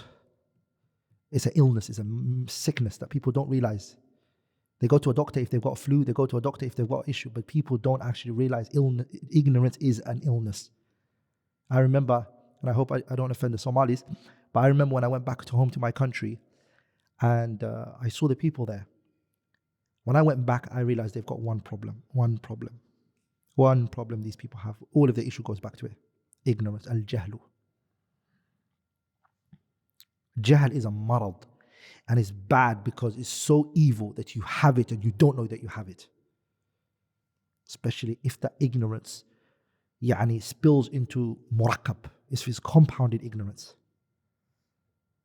When it's basit, at least the person says, I don't know, can you tell me? When it's compounded ignorance, it is a problem. And you're going to see it today, inshallah ta'ala, when Ibn Qayyim talks about the concept of jahl. So why? وَقَالُوا لَوْ كُنَّا نَسْمَعُ. Listening removes ignorance, that first obstacle. And then you listen to it, not just to hear it, but listen to it. It will penetrate your heart, inshallah ta'ala. And this book, inshallah ta'ala, as you're going to see, bi'idhnillah al-kareem, he talks about listening. That's why his books complement one another. Anyways, I'm not going to go into each book, explain what it's going to be about. But Al-Fawaid, the second book, he talks about Kitab al-Salah. By the way, each book is not, the title doesn't really give justice. What he talks inside there is so much. Kitab al-Salah, you could refute takfir, murji'ah, liberalism. Those who say, oh, Iman is in my heart. You know those people. And the ones who make takfir of everybody and say this person is not a Muslim or anything. Kitab al-Salah, Ibn Qayyim deals with all of that. كلا الطرفين مذموم. Both parties are blameworthy, صح? He brings that balance in the middle. What is Iman? What constitutes Iman? Why is somebody leaving their salah? What made them leave the salah? How important is the salah? When you read that book, you're going to say, I want to pray not only daytime and my 5 daily prayers, but I want to go for extra prayer. Honestly, that's what it does to you. He has another kitab called Ar-Risalatu Tabukiyya, which is an advice that Ibn Qayyim gave to one of his brothers. And you know what it focuses on? As-sabr wal-yaqeen. Patience and certainty that we need in the Qur'an. Wallahi, it's a beautiful book. Risalat Ibn Qayyim ila ahad ikhwani is one, but Risalat Tabukiyya is the first, and then they're separate, they're different. I confuse the two. Risalat Tabukiyya is one, and then after that comes the next book. So let me say Kitab al-Salah, I mentioned. Risalat Tabukiyya. The next book is Ibn al-Qayyim, Risalat Ibn al-Qayyim ila ahadi ikhwanihi. The letter of Ibn al-Qayyim to one of his brothers. Then the book that comes after that is called Risala fi Siyaq al-Hamd, where he talks about the issue of al-Hamd and the forms that it comes. Next one is Zadul Ma'ad fi Hadi Khayr al-Ibad, which is 7 volumes. Then the Kitab Iddatu al-Sabirin wa Dhakhiratu al-Shakirin, which is a volume. Then the Kitab At-Tibyanu fi Iman al-Qur'an, which is a volume. Then the Kitab Al-Manar al-Munif fi al-Sahih wal-Da'if, which is a volume.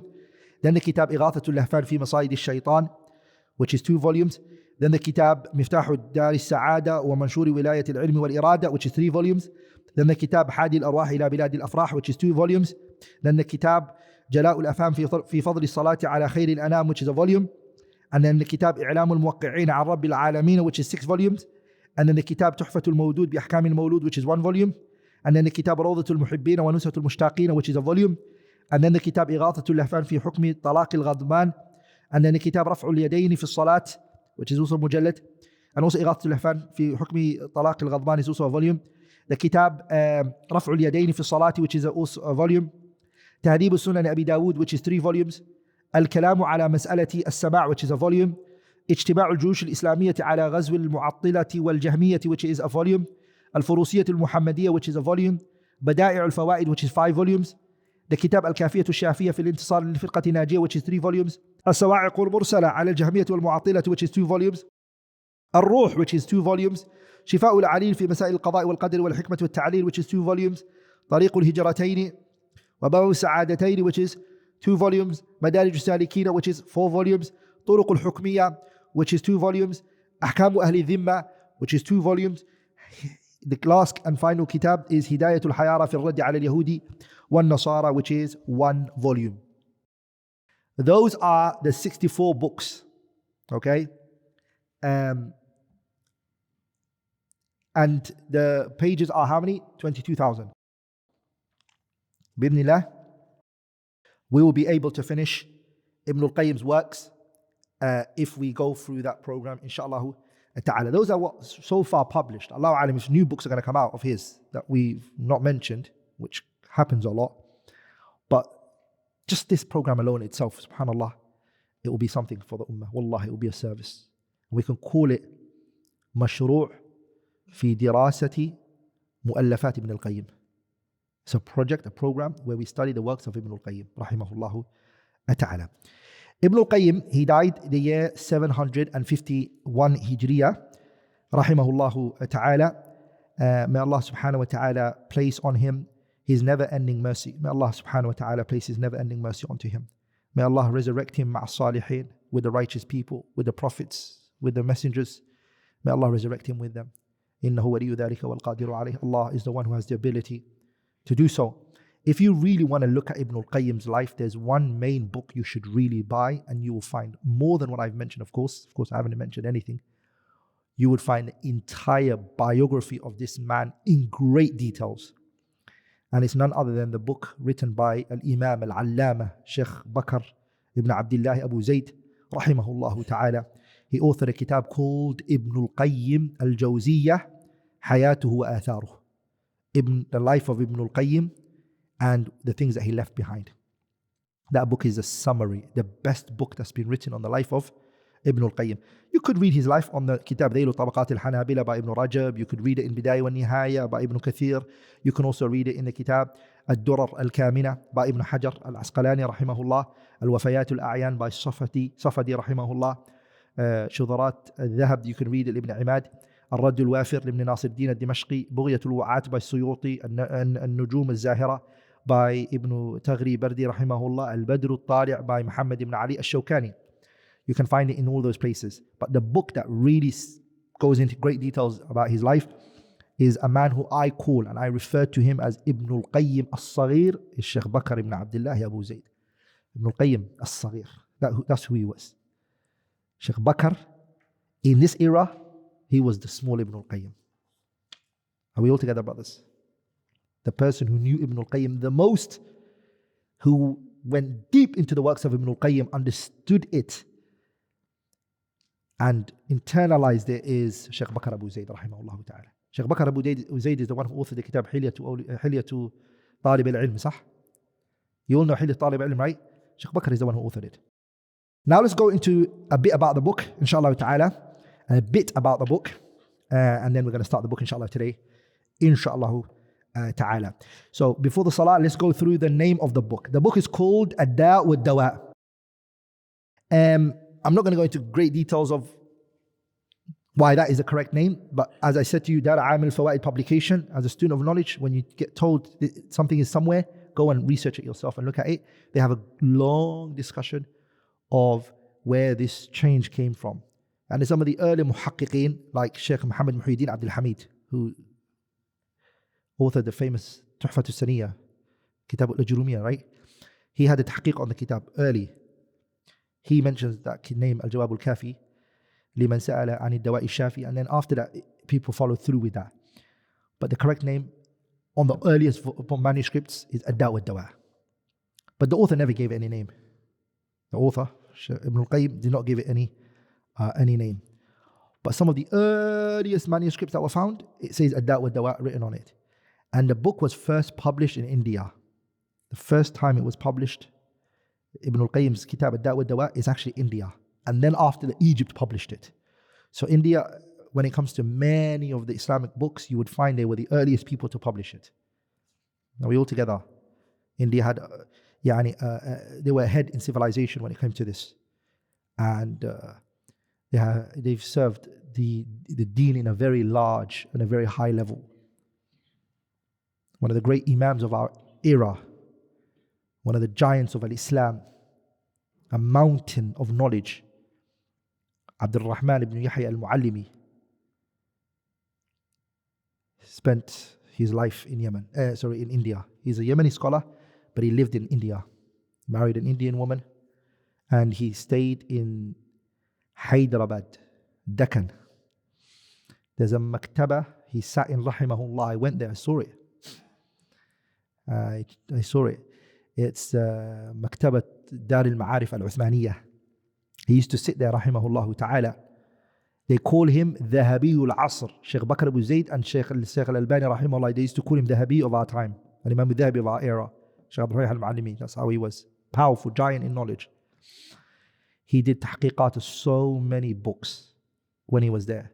Like the Kitab al-Jarh wa al-Ta'dil ibn Abi Hatim, the Muqaddimah, he did tahqiq of it. Many, many books. And the first person who spread the books of Shaykh al-Islam Muhammad ibn Abdul Wahhab, when Kitab al-Tawheed first came out, was in India. It wasn't published in any other country. India was the first country that actually produced the Wahhabi works. So you guys have the blame, huh? Spreading Wahhabism, huh? In India. Saudi Arabia didn't have no publication at that time to publish these stuff. Are we all together? And there was giants in India, Nadir Hussain al-Dihlawi and Siddiq Hassan Khan and Muhammad Bashir al-Sahsawani, and great scholars, imams, A'imma Huda wa Masabih al-Duja, all from India. Rahimahullah, was a golden era of knowledge. So anyways, the Kitab Ad-Daa Wad Da'wa was published in India first, and then it was then second published in Egypt. And then as each person came out, they started to giving it, because people base sometimes names on what they read from the book, and they say this is the name that summarizes the book. Both is correct. Al-Jawab al-Kafi means the sufficient answer for the question that was asked about the illness, which is fine. Like Ad-Daa Wad Da'wa means the illness and its cure, which is again the same thing. So it's not really a problem in the name, but Ad-Daa Wad Da'wa is more accurate, inshallah ta'ala. As you're going to see, this book is just a question that was put to Ibn Qayyim. He was asked a question and he authored this entire book. One question he was asked. And he authored an entire book on it. By the way, he wasn't the first to do this.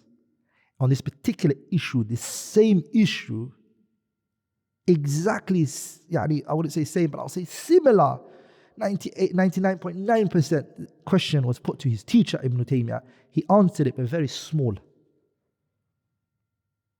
Nafs su'al, he was put towards him and he gave an answer. And here he was put, the same question was, or similar question was put towards Ibn Qayyim, and here, rahimahullah ta'ala, he gave a longer and more detailed answer. What is the book? What's the content of the book then? And I'm going to go through that, inshallah ta'ala.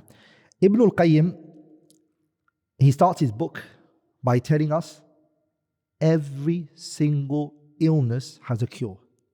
He mentions that. لِكُلِّ دَاءٍ دَوَاءٍ. Every illness, there's a cure for it. So that's the first point he says to this person who's asking the question, don't worry. لا تقلق. Your problem, there's a cure for it. That's number one. That's what the book first he starts with. Second point that the author rahimahullah then goes towards is he mentions the first cure for any illness or any issue, and that is ad-du'a. And he talks about the importance of ad-du'a. And a poet once said, أَتَهْزَأُ بِالدُّعَاءِ وَتَزْدَرِيهِ وَمَا تَدْرِي بِمَا صَنَعَ الدُّعَاءُ سِهَامُ اللَّيْلِ لَا تُخْطِي وَلَكِنْ لَهَا أَمَدٌ وَلِلْأَمَدِ انْقِضَاءُ. أَتَهْزَأُ بِالدُّعَاءِ. Do you mock and belittle dua? أَتَهْزَأُ بِالدُّعَاءِ وَتَزْدَرِيهِ. And you mock it and you belittle it. وَمَا تَدْرِي بِمَا صَنَعَ الدُّعَاءُ. You really don't know what dua does, did you? Do you? Do you know what dua did for the previous prophets when he said, Allah, they made dua, inni maghlubun fantasir, oh Allah, I am being beaten, give me victory. أتهزأ بالدعاء وتزدري. And you say, we need to do more than dua. وَمَا تَدْرِي بِمَا صَنَعَ الدُّعَاءُ. And you really don't know what dua has done for a lot of people?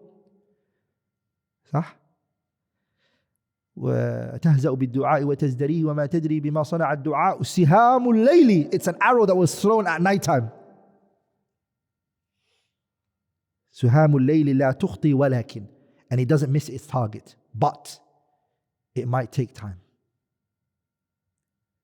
سهام الليل لا تخطي ولكن لها أمد وللأمد انقضاء. It has a timing and the timing will go through. Don't worry, I think just relax. Anyways, Ibn Qayyim mentions what are the things that can affect the dua and cause the dua not to happen and take place. He talks about that. He talks about the virtues of dua and etc. And he even talks about what makes it take time. Somebody says, I begged Allah, why is my dua not be accepted? I asked Allah for this, and why is Allah not accepting our dua? Exactly our situation right now. We're begging Allah and it's not happening. We asked it. So he talks about that. He even talks about, rahimahullah, the issue of ad-dua and qadar. I'm still on the second point. He talks about that. And he mentions issues related to that. Number 3, the Shaykh now moves on to the sinners. The usat, these people who commit sins. He goes in to explain their reality. This is where you get scared. You just think you do a sin, but you don't know your reality and what made you do that. When you start looking at it the way he puts it down and says, you're only committing this sin because of this is who you really are. He shows you your real colors and it scares you. You're like, wow, is that me? Are we all together, brothers? I remember, subhanAllah, once I watched a video where people who love and are addicted to smoking, their lungs were shown to them, or the lungs of a person who's been smoking for this many years has been shown to them, right? Anyone who smokes for 5 years, this is what happens to their lungs. When they smoke for 10 years, this is what happens to their lungs. And subhanAllah, they cried. Some of them broke down. Some of them, this was the reason why they stopped smoking. Seeing that was like, so this is what happens, brothers. When a person sees what the sins does to them and what their real reality is inside, if you knew what's taking place in your heart right now when you sin, you get scared. Wallahi, you cry, you break down, and you start moving away from it. Humans need that. So that's what he does. He also talks about how people are lackadaisical with sins. Again, this is the third point. And how do you distinguish between having good thoughts of Allah subhanahu wa ta'ala and being deceived? This is important. Husnul dhann and al-ghurur. People confuse the two. Ibn Qayyim talks about it. But this is an important breakdown of the book, brothers. You need to know this. The next point the Shaykh rahimahullah goes into is the harms of sins. The previous point, he talked about the reality and everything, right? Now he goes into the harms that it has. Okay? What are these sins going to lead you to? Where are you heading right now? This is what you're doing right now. Sah? You got away with it for a few years. You thought because you got away with it, it's fine, huh? This is where you're heading right now. This is where you're going to be. You choose it. It scares you. It shows you the effects of it. And subhanAllah, in that point, he breaks down the individual effects that it has and on the larger scale that it has. That this is why I really want to go into this point later, inshallah ta'ala. That this sin is not going to only harm you. It's going to be on a larger scale. It's going to involve other people's lives and their outcomes. He talks about that, rahimahullah ta'ala. And he also breaks it down into another category of two points. He says, okay, what harms does it have for you in this dunya? And when he talks about the dunya, he breaks it down, the effects that it has in your heart, the effects that it has on your livelihood, the effects that it has on your mind, the effects that it has on your body. The sins have an effect on the body. He brings all of that, rahimahullah ta'ala. Okay. And then he comes to the hereafter. And each sin, what is the adab and the punishment for it, the hereafter. He talks about it, rahimahullah ta'ala. And in there, he gives you a solution, which is repentance and coming back to Allah subhanahu wa ta'ala, and how that works when it comes to the sins and the consequences that it has. The next point that the Shaykh talks about after that. So how many points did I mention? Now I'm going to go to the fifth one, right? Yeah, now is the fifth point, right? The fifth is the Shaykh rahimahullah talks about the biggest enemy that we have, shaitan, and the steps that he takes. the Shaykh goes into shaitan, how he is. And if you don't know shaitan, how can you defend yourself from him? Yani, how do you defend yourself, protect yourself from something you don't even know how it works? Sah? And he's your consistent enemy. You don't even know his reality and what he does and how he plays games and what he does. Shaykh breaks down the shaitan, and he talks to you step by step how he does things to you and how he's your ongoing enemy. He even tells you who are the people that work with him. He's got army, Iblis. Who are his army? He breaks it down for you. Then the Shaykh rahimahullah goes back to the sins. When he goes back to the sins, he goes into the types of sins. Rahimahullah. He talks about major and minor. That's what's very common amongst people. He then goes and speaks about oppressive sins, where the person is oppressing other people. He talks about transgression. He talks about zina. He talks about homosexuality and what causes it. He will talk about stealing and what makes a person steal that which doesn't belong to them. Are we all together, brothers? Then the Shaykh goes, next point after that. So it's seventh one right now, sah. The seventh point the Shaykh talks about is the issue of love and lust. Like the issue of love, lust, and obsession. It's concept of mahabba. I love this. Shaykh, how can I stop this? I really love it. He talks about it. And how love, and so Shaykh, what did you know he does? He separates love from ishq. Or he breaks the love into love which is praiseworthy and love which is blameworthy. Okay? He talks about that, rahimahullahu ta'ala. Then the Shaykh goes into ishq and its forms. Ishq is an obsessive type of love. Its forms now. He breaks that the forms and how the stages that it starts. You're here now, then you're going to go there, then you're going to go there, then you're going to go there. Shaykh even mentions to you stories of people who what this did to them. Some people left Islam because of a woman. He mentions story and qisas in this issue. Okay? Rahimahullahu ta'ala. And he discusses this issue.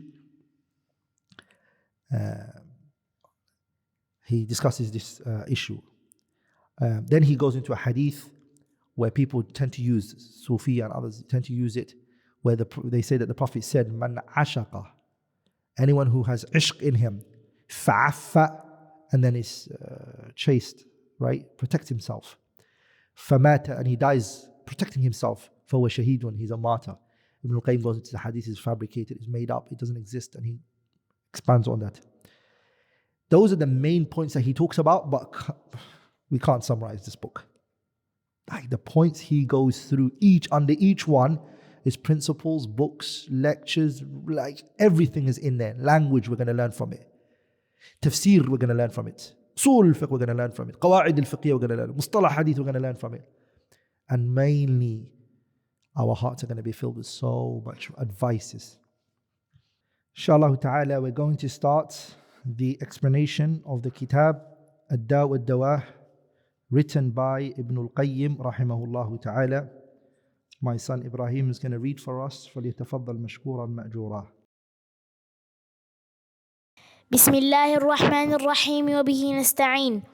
ما تقول السادة العلماء أئمة الدين رضي الله عنهم أجمعين في رجل ابتلي ببلية وعلم أنها إن استمرت به أفسدت عليه دنياه وآخرته وقد اجتهد في دفعها عن نفسه بكل طريقة بكل طريق فما يزداد إلا توقدا وشدة. فما الحيلة في دفعها وما الطريق إلى كشفها؟ فرحم الله من أعان مبتلا والله في عون العبد ما كان العبد في عون أخيه. أفتنا مأجورين رحمكم الله تعالى. Al-Imam Ibn Qayyim rahimahullah ta'ala, he was asked a question. And the question they asked him, they said to him, ما تقول السادة العلماء. What do the distinguished al-ulama, a'immatud deen, the vanguards, the leaders of this religion who are followed in good? Because the word a'imma, imam, can be man yuqtada ilayhi, the one you follow in good, and the one you follow in bad is also imam. Sah? Allah says in the Qur'an, وَجَعَلْنَاهُمْ أَئِمَّةً يَهْدُونَ إِلَى النَّارِ. We made them a'imma who guide the people to the hellfire. Sah? And an imam can be what? A person who's followed in good. So the Shaykh rahimahullah, or the questioner here, is saying a'immatud deen, meaning people who are followed in good. Radiyallahu anhum ajma'een, may Allah be pleased with all of the ulama. Fi rajulin, regarding a man. This is the question I want to ask you, he's saying. A man. This is a beautiful thing about this question. The person who's asking the question. Subhanallah, he kept it ambiguous. First of all, he doesn't tell what sin it is that he's suffering from, and he doesn't name himself. Because he just wants the cure. So we should avoid mentioning our sins publicly. And Ibn Qayyim is going to talk about that inshallah ta'ala later. Those who come out publicly speaking about their mistakes and their shortcomings. ما تقول السادة العلماء. What do the scholars say? He said. أئمة الدين رضي الله عنهم, may Allah be pleased with the ulama. في رجل, regarding a man, ابتلي ببلية, he's been tested with a calamity. This individual, he's trialed with a calamity. We don't know what the calamity is. وعلم, this individual knows, أنها إن استمرت, if it carries on, this calamity, if it carries on, أفسدت عليه دنياه وآخرته, it's going to destroy his dunya and akhirah. He knows that. This is a beautiful point then. He has met the first criteria. He knows this is not something to be happy about. We're all together, brothers. And he recognizes this issue is a problem. And that's important because some people don't even recognize the problem that they have. They don't understand it. They think what they're in, the evil that they are doing, is fine. Look what he then said. وَقَدْ اجْتَهَدَ, this person has strove, he's exerted effort. He doesn't just know that it's something bad, but he's put effort and hard work in. In what? فِي دَفْعِهَا, to repel this calamity from himself. بِكُلِّ طَرِيقٍ, he has taken all types and all means, He's taken all means, all routes, all methods that could possibly be taken. He's taken it, he's tried it. And guess what happened? فَمَا يَزْدَادُ إِلَّا تَوَقُّدًا. The problem is, it's actually increasing the calamity. It's intensifying it. It's making it stronger and more, توقدا. When the fire is lit and it goes even more. That's what it means. This desire is becoming too much now. وَشِدَّةً فَمَا الْحِيلَةُ فِي دَفْعِهَا. What is the way to repel it? How can I get rid of this? How can I solve this problem? وَمَا الطَّرِيقُ إِلَى كَشْفِهَا. What's the solution? فَرَحِمَ اللَّهُ, the questioner said, may Allah have mercy upon who? Man a'ana, the person who aids, mubtalan, a person who is tested. A person who has been tested with a calamity, the person who helps him, may Allah have mercy upon them. Wallahu fi awni al-abd, and Allah is in the aid of the person who is what? Wallahu fi awni al-abdi ma kana al-abdu fi awni akhihi. As long as the Muslim is in the service of his brother, helping him and aiding him, Allah is going to be in their aid and helping and supporting them. That's taken from a hadith that Imam Muslim narrated, that last part. Wallahu fi awni al-abd ma kana al-abdu fi awni akhihi. Muslim narrated that in his Sahih. Aftuna ma'jureen. Respond to this question. Answer this question. May you be rewarded. فَكَتَبَ الشَّيْخُ رَحِمَهُ اللَّهِ. Ibn Qayyim said, okay. And he wrote this entire book that we have now. Just that question. Before I start going into the book, I want to shed light on the importance of going back to the people of knowledge. الرجوع إلى أهل العلم is a fadila, is a virtue. This idea of when you have an issue and it comes up in your life, to call the people of knowledge and ask them. That's what Allah instructed us in the Qur'an when He said, فَاسْأَلُوا أَهْلَ الذِّكْرِ إِن كُنتُمْ لَا تَعْلَمُونَ. If you don't know, ask the people of knowledge. This questioner, he thinks that he's exerted all the effort, but Ibn Qayyim is going to give him things he hasn't done. So even if you think you've done everything, even if you think you know, trust me, ask. There's things I have read and studied, and when I ask the people of knowledge, they just show me something I didn't know. Sometimes they connect two things that I'd never connected. It's a virtue, brothers, to go to the people of knowledge, especially at times of great calamities. Allah says in the Qur'an, وَإِذَا جَاءَهُمْ أَمْرٌ مِنَ الْأَمْنِ أَوِ الْخَوْفِ أَذَاعُوا بِهِ وَلَوْ رَدُّوهُ إِلَى الرَّسُولِ وَإِلَى أُولِي الْأَمْرِ مِنْهُمْ لَعَلِمَهُ الَّذِينَ يَسْتَنبِطُونَهُ مِنْهُمْ. When a matter of safety and a matter of security comes up, if only they went back to Allah and His Messenger and the people of knowledge, Ahlul Ilm, they would have known how the people of knowledge would extract the rulings, the ayat and the hadith. Going back to the people of knowledge is the way forward, brothers. The idea of ridiculing the scholars and putting them down is a satanic way. It's opening a path for you to be what? To be captive for shaitan. He wants to get rid of all of the good people and then leave you with what? Your own self. I want to mention a story that gives us the understanding of what this noble individual who asked this question, may Allah reward him as well, or her, whoever it was, for this beautiful question that they put forward to Imam Ibn Qayyim, which we are today benefiting from. A similar situation happened to a great Imam, Maymun ibn Mihran.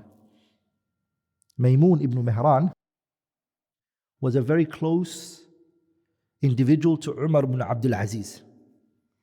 Umar ibn Abdul Aziz, you know who he is, right? Umar ibn Abdul Aziz. If you don't know him, then who do you know? Umar ibn Abdul Aziz is someone who you should go today if you don't know him and read his biography. A great individual, rahimahullah ta'ala. Anyways, Umar ibn Abdul Aziz, what he used to do was, he was a ruler of Bani Umayyah at one point. What he did was, he would keep around himself the righteous people. Nobody can be next to him except a noble person. He had big people next to him that would be close to him. In the Sharh of the Muwatta, we took, who was next to him? Ibn Shihab al-Zuhri. Who else? Raja ibn Haywa, rahimahullah, Maymun ibn Mihran, and others. They used to be close to him. He loved those people to be around him to advise him. Maymun ibn Mihran, he grew old in age. He lost his eyesight. And he felt that his iman reduced. He felt something happened to his heart. He did the level he was at, he felt like he reduced from it. So what did he do? He called his son and he said, Dad, take me to Hassan al-Basri. I need to talk to him. I need to tell him what my problem is. See, going back to the people of knowledge, Maymun ibn Mihran himself is a noble imam. He's saying, I want to go to Hassan al-Basri, who is even higher than him. And I want to talk to him. Inni ajidu fi qalbi qaswa. I find my heart has gone down. My iman is reduced. Darkness in my heart. Billahi alaykum, I ask you guys all this question honestly. How many of us, when our iman reduces, we say, guess what? I need to go to a scholar, a person of knowledge, Ahlul Ilm. I need to talk to them. I need to tell them, look, I'm not the same anymore. This happens to everybody. The iman increases and it decreases. Like when we have a medical condition, we go to the doctors.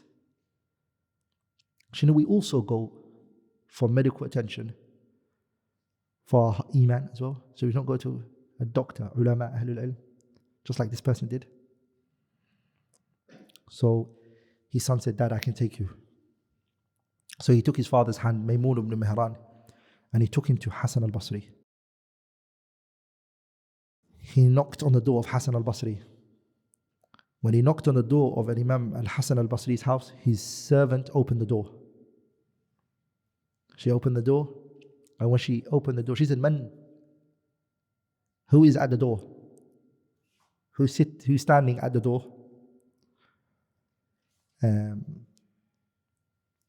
It was said, Maymun ibn Mihran. He said, it's me, Maymun ibn Mihran.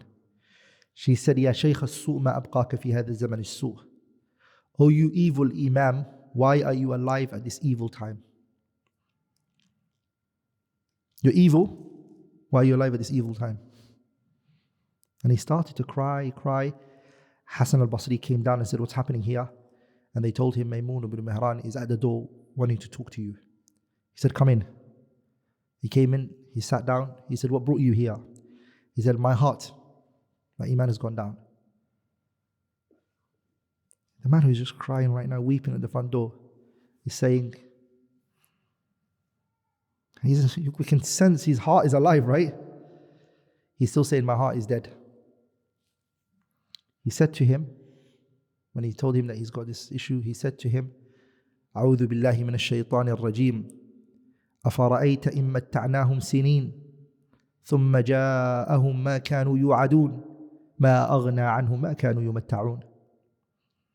Allah says, أفرأيت إن متعناهم سنين.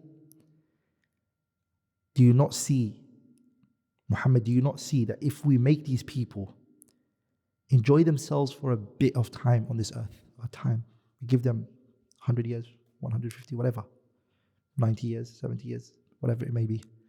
أفرأيت إن متعناهم سنين. For years we give them, let them enjoy themselves. ثم جاءهم ما كانوا يوعدون. And then it comes to them that which they were promised. ما أغنى عنهم ما كانوا يمتعون. The joy that they were engaged in will not help them, it will not defend, it will not repel the promise of Allah that is coming to them, or that has already befallen them. When those words came out of the mouth of Hassan al-Basri, Maymun ibn Mihran fainted. Touched his heart straight away. When he regained consciousness, he was taken out of the house and he went back. His son, on the route to the house, he said, Dad, was that Hassan al-Basri? He said, yes. He said, I thought he was going to say something else. I thought he was going to say something bigger. He said, my son. Then Hassan al-Basri, as I said to you, he's something whose words and the way he spoke and his eloquency and his speech was unique. He said, my son, if only what he said you understood it. He used the words of Allah subhanahu wa ta'ala in its place. So this idea, my brothers and sisters, of going back to the people of knowledge and asking them for help when your iman is low is a tariqah salafiyah. It's the path of the salaf. It's the tariqah of the what? The salaf. To ask for your heart you to be helped. So this person, mashallah, he went to this great Imam Ibn Qayyim and asked him. And what's shocking is Ibn Qayyim authored this book, my brothers and sisters. Look at this big book just for that question. And he actually sat down and he wrote this book, rahimahullah ta'ala. So he didn't dictate it to someone. He actually sat down and authored it. As you can see from the book, it says, فَكَتَبَ الشَّيْخُ رَحِمَهُ اللَّهُ. So look what he says. Hiya. فكتب الشيخ الإمام العالم شيخ الإسلام مفتي المسلمين شمس الدين أبو عبد الله بن أبي بكر أيوب شمس الدين أبو عبد الله بن أبي بكر بن أيوب إمام المدرسة الجوزية رحمه الله تعالى. Now, he didn't write that. Ibn al-Qayyim will never say about himself, الشيخ الإمام العالم العلامة المتقن المفنن الحافظ الناقد. He will never call himself those big titles. So that is the writing of the nusakh, the people who copied the book from Ibn Qayyim's book. Back in those days, there was no printing houses. You wouldn't just say to the sheikh, can I print your book and I'll give it back to you? You would have to write the book, right?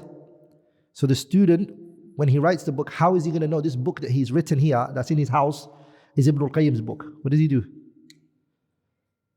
At the beginning, the way to write that the book is written by this Imam is that you say, قال الشيخ, and then you write and you add that into the book. Does that make sense? In your copy. And all the other copies would have different. Some would just say قال الشيخ الإسلام Ibn Qayyim. Another one, mashallah, will praise the Imam even more. وهكذا. But he would, this is not his, they won't do that. His statement starts from Alhamdulillah. That's where it starts from. Are we all together? نعم. فصل لكل داء دواء. الحمد لله. So the chapterings, don't mention the chapterings. لأن the chapterings is not the author as well. The tabwibat and the chapterings, are they in brackets? So yours doesn't have it. But other books, they've got chapterings. The chapterings again are the actions of the nusakh. Those who, not even, no, the ones today. Each different publication, they chapter it differently. Some of them, their chaptering is in another place. One is here, one is there. It's all different. So don't mention any chapterings. Unless it says faslun. If it says faslun, that's the Shaykh, rahimahullah ta'ala. Now. الحمد لله أما بعد. فقد ثبت في صحيح البخاري من حديث أبي هريرة رضي الله عنه عن النبي صلى الله عليه وسلم أنه قال: ما أنزل الله داء إلا أنزل له شفاء. وفي صحيح مسلم من حديث جابر بن عبد الله قال: قال رسول الله صلى الله عليه وسلم: لكل داء دواء، فإذا أصاب الدواء الداء برأ بإذن الله. وفي مسند الإمام أحمد من حديث أسامة بن شريك عن النبي صلى الله عليه وسلم قال: إن الله لم ينزل داء إلا أنزل له شفاء، علمه من علمه وجهله من جهله. وفي لفظ: إن الله لم يضع داء إلا وضع له شفاء، أو دواء إلا داء واحدا. فقالوا: يا رسول الله ما هو؟ قال: الهرم. قال الترمذي: هذا حديث صحيح. دواء العي السؤال. وهذا يعم أدواء القلب والروح والبدن وأدويتها. وقد جعل النبي صلى الله عليه وسلم الجهل داء وجعل. The Shaykh rahimahullah here, he started, and I want you to remember this important point. The questioner, when he asked the question, Ibn Qayyim, point number one, he said to him, every illness has a cure. Does it not? So now normally Ibn Qayyim is known to do something. We're going to see that in his other works, which is he's known to start with a long introduction, Inna alhamdulillah, and his hamdulillah are generally so linguistically so beautiful and poetic, and he's known to do that. But it takes me back when I look at this book, he just went in straight away. Some copies it says he said Bismillah, Alhamdulillah, and he went in, Amma ba'du, and some he didn't, he just went into the hadith. So, he didn't talk too much. Straight away he started with the hadith. He says, فَقَدْ ثَبَتَ فِي صَحِيحِ الْبُخَارِ. It has been authentically narrated in Sahih al-Bukhari min hadith Abi Hurairah, the hadith of Abu Hurairah. عن النبي صلى الله عليه وسلم, that the Prophet said, مَا أَنزَلَ اللَّهُ, Allah has not sent down, دَاءً, an illness, إِلَّا أَنزَلَ لَهُ شِفَاءً, except Allah has sent with it, a cure. The da and the dawa came down together. That's what the hadith in Bukhari says. Then he mentions وَفِي صَحِيحِ مُسْلِمٍ, and also in Sahih Muslim, min hadith Jabir ibn Abdullah. Jabir is a Sahabi. His father Abdullah ibn Haram is also a companion. When it's a companion and the father is a companion, you say radiyallahu anhuma. May Allah be pleased with both of them. قال رسول الله صلى الله عليه وسلم, and the messenger said, لكل داء دواء, every illness there is a cure for it. فإذا أصيب دواء الداء, if that illness is cured with the remedy and the medicine, bari'a bi'idhnillahi, with Allah subhanahu wa ta'ala's permission, the person is cured. وفي مسند الإمام أحمد, and narrated in the Musnad of Imam Ahmad. And Imam Ahmad is what? Great scholar. He has a book called Musnad. من حديث أسامة بن شريك. Usama ibn Sharik, he narrated from the Messenger sallallahu alayhi wa sallam that he said, إِنَّ اللَّهَ لَمْ يُنزِلْ دَاءً, Allah did not send down a illness. إِلَّا أَنزَلَ لَهُ شِفَاءً, except that Allah sent with it a cure. عَلِمَهُ مَنْ عَلِمَهُ, the one who knows it, knows it. So just because you don't know the cure to an illness, it doesn't mean it doesn't exist. It exists. عَلِمَهُ مَنْ عَلِمَهُ, the one who knows it, knows it. وَجَهِلَهُ مَنْ جَهِلَهُ, and the one who doesn't know it, doesn't know it. So each narration he's bringing, there's extra information in it. That's how he does it, rahimahullah ta'ala. But he started with the most authentic book after the Qur'an. وَفِي لَفْظٍ, another wording, إِنَّ اللَّهَ لَمْ يَضَعْ دَاءً, Allah has not placed a illness on this earth. إِلَّا وَضَعَ لَهُ شِفَاءً, except that he placed with it a cure. Another wording says, دَوَاءً, cures. إِلَّا دَاءً وَاحِدًا, except one illness there's no cure for. And that is what? قالوا يا رسول الله, they said, O Messenger of Allah, what is that illness that doesn't have a cure? The Prophet, he said, Al-Haramu, old age. Old age, it doesn't have a cure. Does it have a cure? It doesn't. قال الترمذي, الإمام الترمذي, he said, هذا حديث صحيح. This hadith is authentic. And it is so. The hadith is authentic. Al-Imam al-Tirmidhi wasn't the only one who narrated it. Abu Dawood also narrated it in his Sunan. And Al-Imam al-Hakim said about this hadith, Sahihah, it's an authentic. Kulluha ala shart al-shaykhain. All of it is upon the condition of Bukhari and Muslim. Dhahabi agreed with Hakim, and so did Shaykh Nasir rahimahullahu ta'ala. Look what then the Shaykh says now. We've now taken, what's the point that we just taken? There is no illness except that it has a cure. We've also taken that every illness has a cure except one. And that is what? Old age. Now this cure, is it only for the heart? Is it only for the body? Where is it? The Shaykh said, وَهَذَا يَعُمُّ أَدْوَاءَ الْقَلْبِ. This cure is for the heart, number one. وَالْرُوح, your soul, وَالْبَدَنِ, and your body, وَأَدْوِيَتَهَا. It's a cure for what? The three components that the human is made from. Body, mind and soul. Are we all together, brothers? You are these are the three. The qalb is the mind, ar-ruh, soul, and the what? And the body. Wallahi, brothers, this is very important. If you don't work on every single one of them, there comes an illness.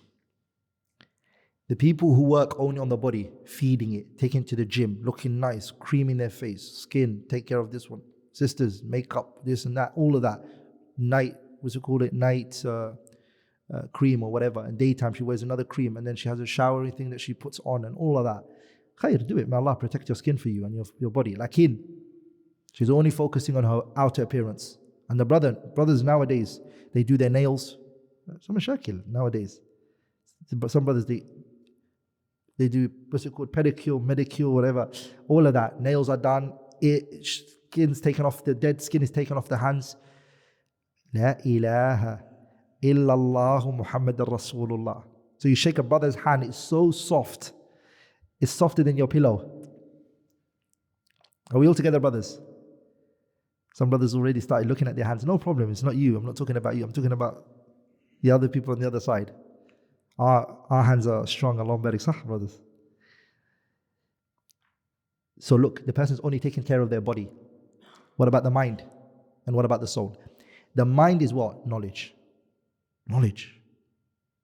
Ilm. The qalb the mind, qalb needs knowledge. Ilm. It needs to learn. Some people like every day They're the same when it comes to knowledge. They tell you the same stories they told you 10 years ago. When you travel and you come back to them, they're the same. They think the same, they act the same, they carry themselves the same. Nothing has changed about their life. You're like, bro, you used to tell me these stories when I was a kid. They've not grown, and it's very bad. You need to grow, brothers. Feed the brain. Needs it. Knowledge. Feed it with. You see how Mountain Dew is not good for you? Is it good for you? Shahid, is it good for you? Are you sure? 100% sure? Inshallah ta'ala. So Mountain Dew or fizzy drinks, are they good for you? No, they're not good for you. Now, those substances that you take that's not good for your body, that harms your body, is the same when it comes to the information that you put into your brain. Actually, it's more important, the brain is more important than the body. I'm telling you, brothers, protecting your eyes and your ears. Later, I don't want to go into too much detail. The Sheikh is going to bring all of that. But it's so important. Just be selective of what you want to hear. Because the brain is, you have to protect it. I don't want that information. It doesn't benefit me. It benefits me. So that's why we're finding people, brothers and sisters, suffering. You see a little kid, the information he has in his head, he's not meant to. This is not right. It's معلومات لا يجوز أصلا. It's destroying this kid. He's holding so much. He shouldn't. These are filthy information that he doesn't need to know. Are we all together, brothers? And all these tabloids that people are reading, magazines and all of this stuff and these gossips that people love, this is information that destroys the brain. I'm telling you, brothers. Number 3 is the soul. The soul is why I say, and I'll tell you, brothers, a lot of people who suffer from depressions is because the same way that the body dehydrates, so does the soul. Remember that. Dehydration is not only the body. The soul dehydrates. When it dehydrates, that's when it starts calling you for suicidal thoughts. It says, you know what, I don't want to live anymore. I remember one time, I tell this story a lot. I had a headache. I was a proper headache. And then I went to the doctor. I said, look, I'm receiving a lot of headache. What's happening here? And you know, NHS in the UK is a mushkila. They don't ever want to send you to real doctors. They just want, the GP wants to keep you. I used to hate that. They give you some small little medicine and mushkila. But anyways, the GP said to me, drink water. What are you talking about? I know this stuff is not water. But wallahi, it was true. I was not having enough water. The questions they asked me was the color of your urine and all of that. When I tell them the own information, they said, yeah, you're not drinking enough water. I said, these people don't want to give me what I need. So I went, I listened, ala kullin. I started drinking a lot of water and wallahi, I started feeling light. My body was telling me, you're not taking the amount of water that's needed. Has anybody felt like that before? Yeah? And now lack of water is causing this drilling in my head, fatigue and all of that. Imagine what your body is, your mind, your soul is asking for as well. Tazkiyatun nafs. Purifying your soul with this information and this knowledge. It gives your heart, it allows it the soul to grow, to replenish itself, to rectify itself, and it's very important. Do you guys agree to that, brothers?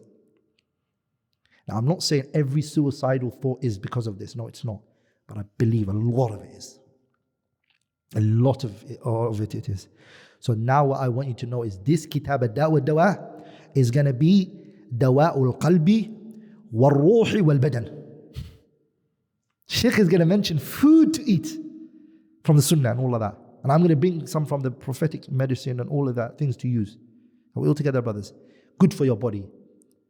That the Prophet prescribed and etc. Are we all together, brothers? Naam. Then the Shaykh rahimahullah, he said, وَقَدْ جَاءَ, and the first illness, he started with. The first sickness that he started with is what? وَقَدْ جَعَلَ النَّبِيُّ الْجَهْلَ دَاءً. Ignorance. Ignorance. My brothers and sisters, there is no way to get to somebody who's ignorant. Especially if that ignorance is compound ignorance, where he thinks he knows, but he really doesn't know. Telling you, hitting your head against the wall. There's no way to get through to them. That's why Allah subhanahu wa ta'ala told us in the Qur'an, Al-A'rabu ashaddu kufran wa nifaqan wa ajdaru an la ya'lamu hududa ma anzal Allah. Why? Many of the ulama mention is because they think they know, but they don't really know. The Bedouins, I know it, finish this, come on. I've been living for 50, 60 years, I know all of this. But he doesn't. Are we all together, brothers? Ignorance is a sickness. It's an illness. It needs cure. And the Shaykh is going to back it up with evidence. How many of us, be honest today, that considered ignorance as an illness, not considered it something bad, as something else, but looked at ignorance as an illness? Put your hand up. Do you understand my point? If you look at it now, that ignorance is an illness, we're going the right direction. Then we're going to look for the cure for it, inshallah ta'ala. And you know what's so scary?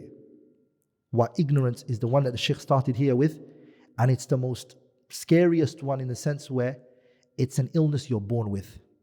Every single one of us. So it's not like you're born and you don't have this condition. We all have the condition. So everybody needs the cure for it. Does that make sense? Allah says in the Qur'an, وَاللَّهُ أَخْرَجَكُم مِّن بُطُونِ أُمَّهَاتِكُمْ لَا تَعْلَمُونَ شَيْئًا. I brought you out of the wombs of your mothers, you knew nothing. In another ayah, Allah says, إِنَّا عَرَضْنَا الْأَمَانَةَ عَلَى السَّمَاوَاتِ وَالْأَرْضِ وَالْجِبَالِ فَأَبَيْنَ أَن يَحْمِلْنَهَا وَأَشْفَقْنَ مِنْهَا وَحَمَلَهَا الْإِنسَانِ إِنَّهُ. That pronoun goes back to human beings. إِنَّهُ كَانَ ظَلُومًا جَهُولًا. That human is ignorant and oppressive. Those are two traits that are, my brothers and sisters, the default position of every single one of us. Default, asal. Child comes out of the womb, ignorance and oppression. Every day. What's tarbiyah? Why are you cultivating this child? You're cultivating this child to eradicate, to get rid of ignorance. And also to get rid of oppression. Please listen. These two that I just mentioned, which is ignorance and oppression, are both called dalalun mubin. When they got married, they gave birth to a child called dalalun mubin. Clear misguidance. Where did I get that from? قوله تعالى, the statement of Allah. هو الذي بعث في الأميين رسولا منهم يتلو عليهم آياته ويزكيهم ويعلمهم الكتاب والحكمة وإن كانوا من قبل. Before they were what? وإن كانوا من قبل لفي ضلال مبين. They were upon clear-cut misguidance. Listen, please. The Qur'an complements itself. It explains itself. وإن كانوا من قبل لفي ضلال مبين. What? أي قبل. Before they were given what? هو الذي بعث في الأميين رسولا منهم يتلو عليهم آياته ويزكيهم ويعلمهم ويزكيهم. Before the knowledge and the tazkiyah, the knowledge is to remove the ignorance and the tazkiyah is to remove the oppression. Before those two, they were upon clear-cut misguidance. In other words, this ayah is also telling us هو الذي بعث في الأميين رسولا. The whole job of Nabi Muhammad was to remove what? Ignorance and oppression. With ilm and tazkiyah. How did he remove the ignorance? Kaif? How did he remove it? Yeah? What knowledge? The ayah tells you it. يعلمهم الكتابة والحكمة. Hikmah is what? Sunnah. With those two. It gives life. You start seeing things. Okay. That's what Allah refers to the people of disbelief as dead. أَوَمَنْ كَانَ مَيْتًا فَأَحْيَيْنَاهُ. They were dead, we gave them life. They woke up. Started seeing things. So my brothers and sisters, Jahl is a marad. It's an illness that you need to seek refuge in Allah subhanahu wa ta'ala, seek help from Allah subhanahu wa ta'ala to uplift it from you. Does that make sense? So that's why ignorance is not just an illness. It's an illness that you are born with. It's a condition everyone has. Hence why it's more important to cure it.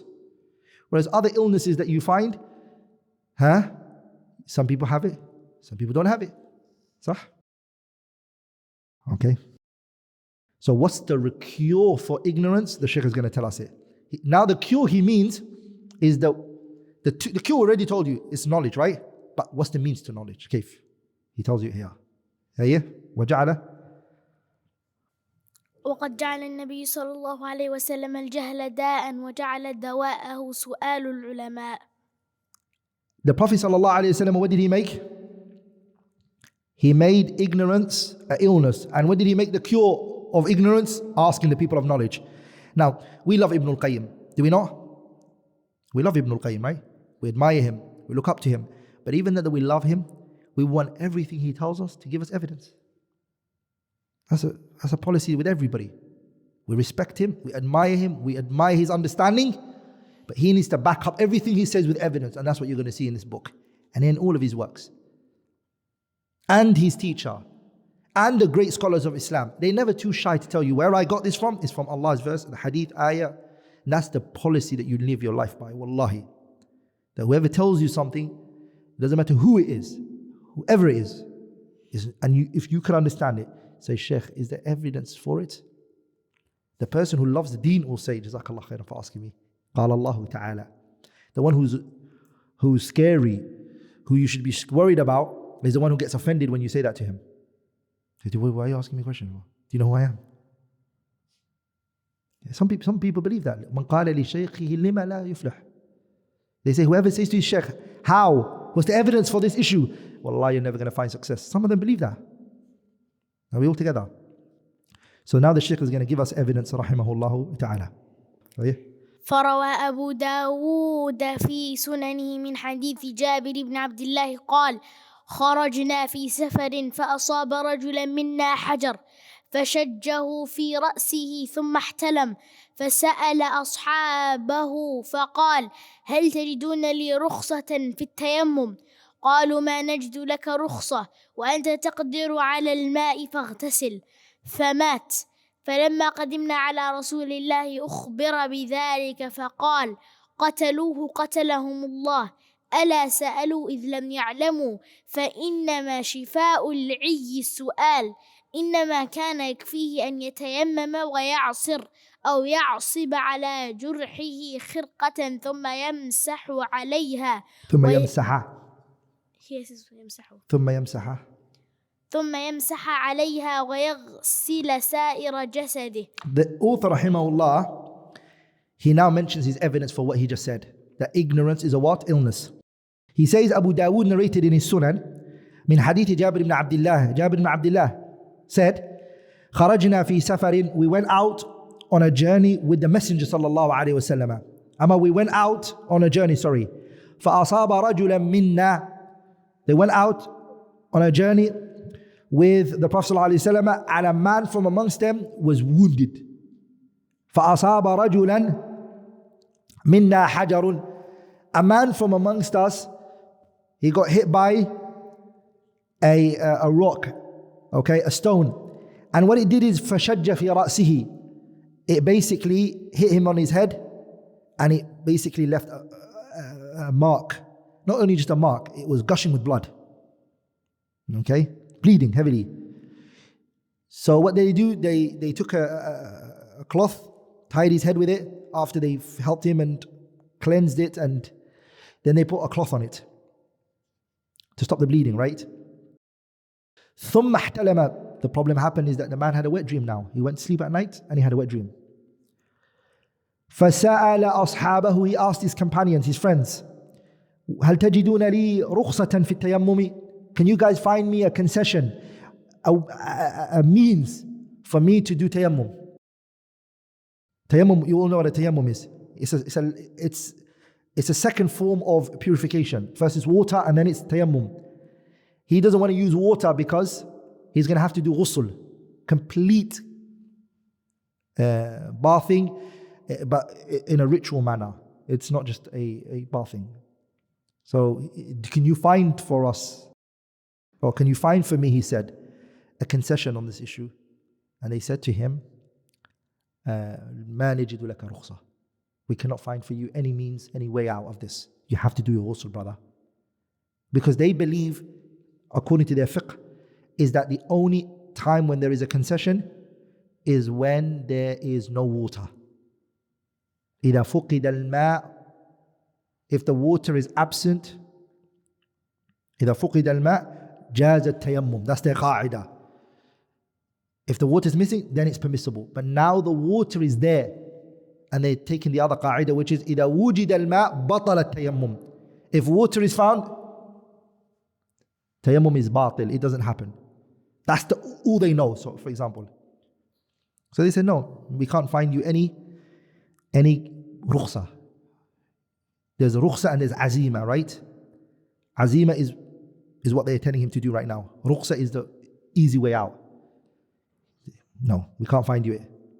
وَأَنْتَ تَقْدِرُ عَلَى الْمَاءِ, when you can find water, when you have water with you. فَغْتَسَلَ, the man said, okay, no problem.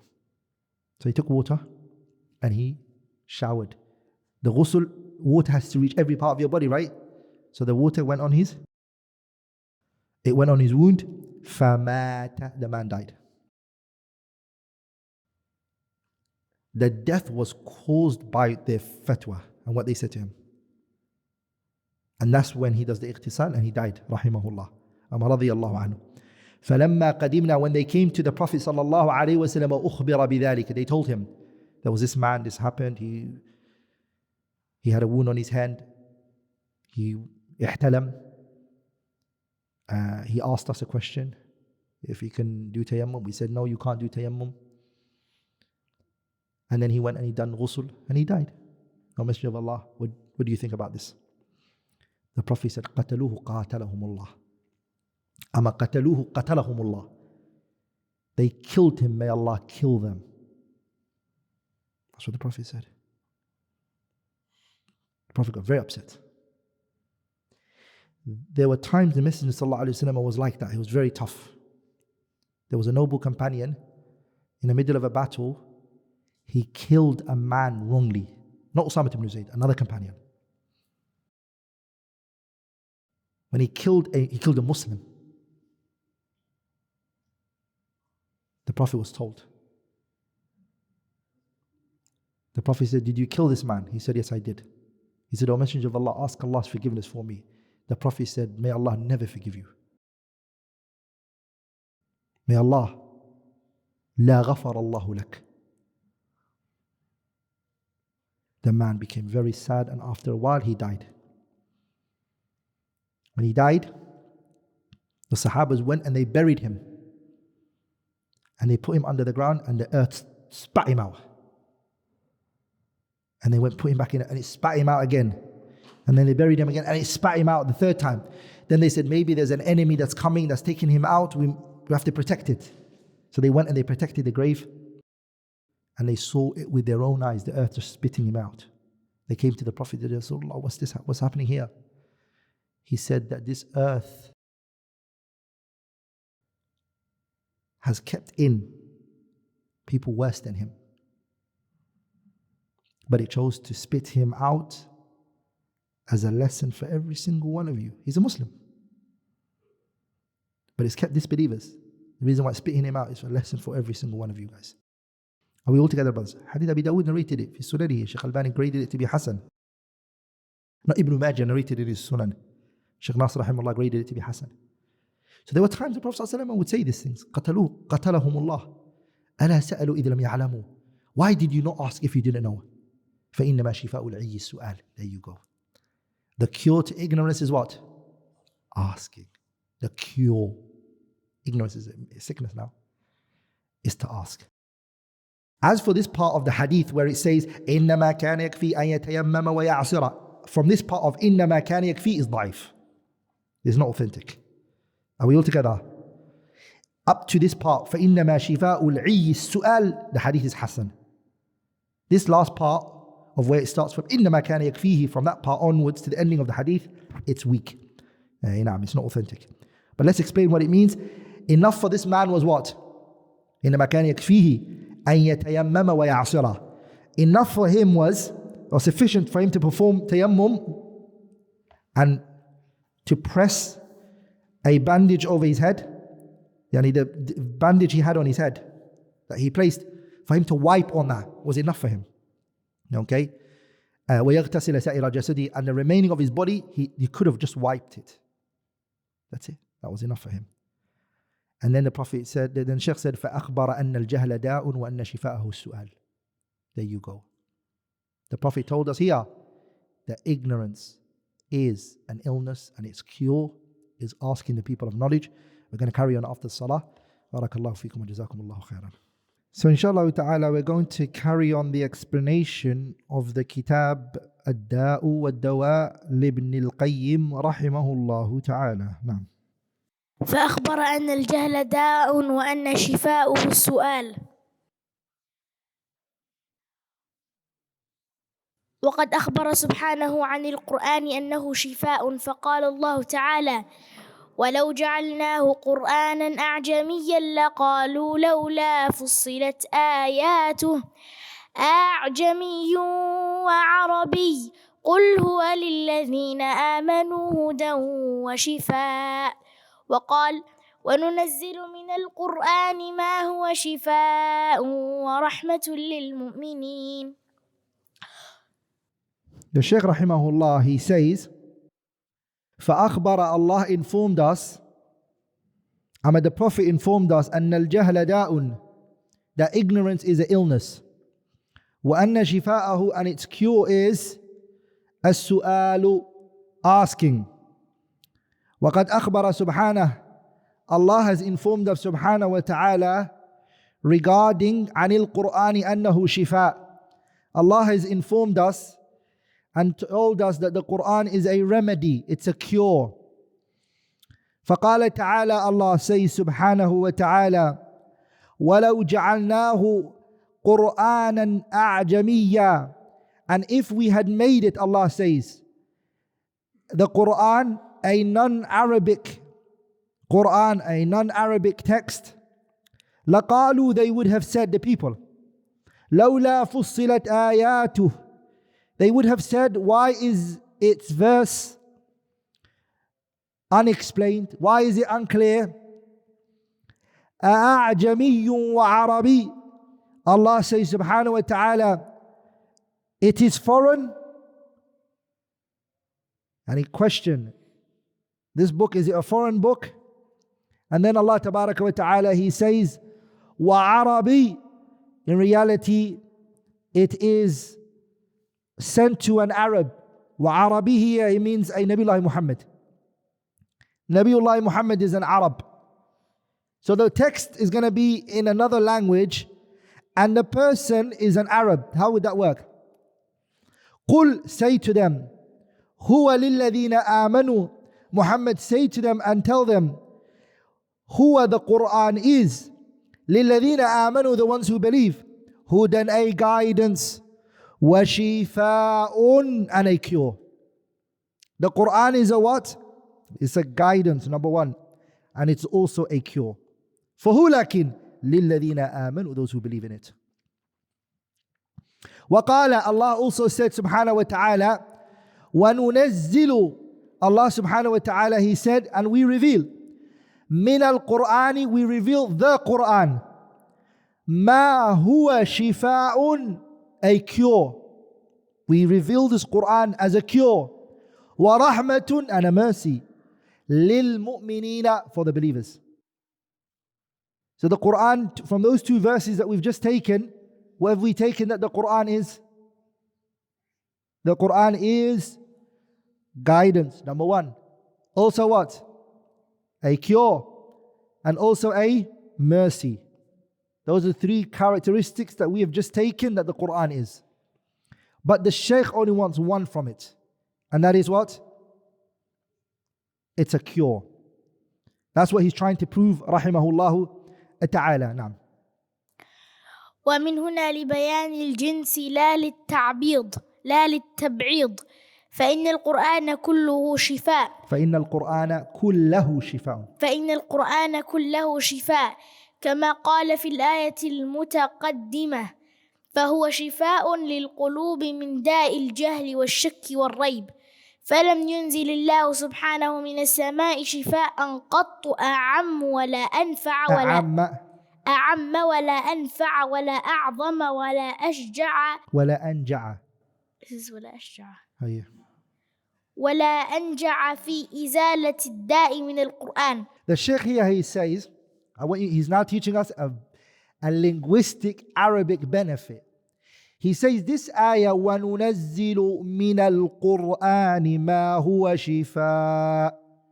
That word, وَنُنَزِّلُ مِنَ الْقُرْآن, that min here, some might think it means min للتبعيض. ما معنى للتبعيض? It means some of the Qur'an is a cure. Because the word min sometimes can be tab'id. Tab'id means part. He's saying no. Do not interpret this verse when you read it or when you translate it. Don't say وَنُنَزِّلُ مِنَ الْقُرْآنِ, that we have sent down from the Qur'an. Don't say that in English. When you translate it, say it as I said it before. وَنُنَزِّلُ مِنَ الْقُرْآنِ, we have sent down the Qur'an. This min is bayanul jins. It's not litab'id. What does bayanul jins mean? The bayanul jins here means it this type. The type here is what? The Qur'an in its entirety. That's what bayanul jins means. It means type, not part. So, the Qur'an in its entirety is a cure. فَإِنَّ الْقُرْآنَ كُلَّهُ شِفَاء. The Qur'an in its entirety is a cure. كَمَا قَالَ فِي الْآيَةِ الْمُتَقَدِّمَةِ, as it's in the previous two verses that we just taken. فَهُوَ شِفَاءٌ, the Qur'an is a cure. لِلْقُلُوبِ, the hearts. مِنْ دَاءِ الْجَهْلِ, for the illness of what? Ignorance. وَالشَّكِّ, and doubt. وَالرَّيْبِ, and misgivings. فَلَمْ يُنزِلِ اللَّهُ, Allah has not sent down. مِنَ السَّمَاءِ, from the sky. شِفَاءً, a cure. قَطُّ, whatsoever. Whoa, powerful point. Allah has not sent down from the sky a cure better. شِفَاءً, قَطُّ, أَعَمَّ, more general or comprehensive. وَلَا أَنْفَعَ, and more beneficial. وَلَا أَعْظَمَ, and more greater. So the word أَعَمَّ means inclusive. وَلَا أَنْفَعَ means more beneficial. وَلَا أَعْظَمَ, and greater. وَلَا أَنْجَعَ, and more eradicating. فِي إِزَالَةِ الدَّاءِ, in removing the illness. مِنَ الْقُرْآنِ, than the Qur'an. The Qur'an, there you go. Shaykh just followed up so much qualities of the Qur'an. There is no illness that you suffer from, or I suffer from, or anyone suffers from, whatever illness it is. The Shaykh here is saying to you, the most inclusive, the most beneficial, the most greatest, the most eradicating of that illness is the Qur'an. Again, when the Shaykh says that, he backs it up with an evidence. Now he's going to give us an example of not the whole Qur'an, but just Surah Al-Faatihah.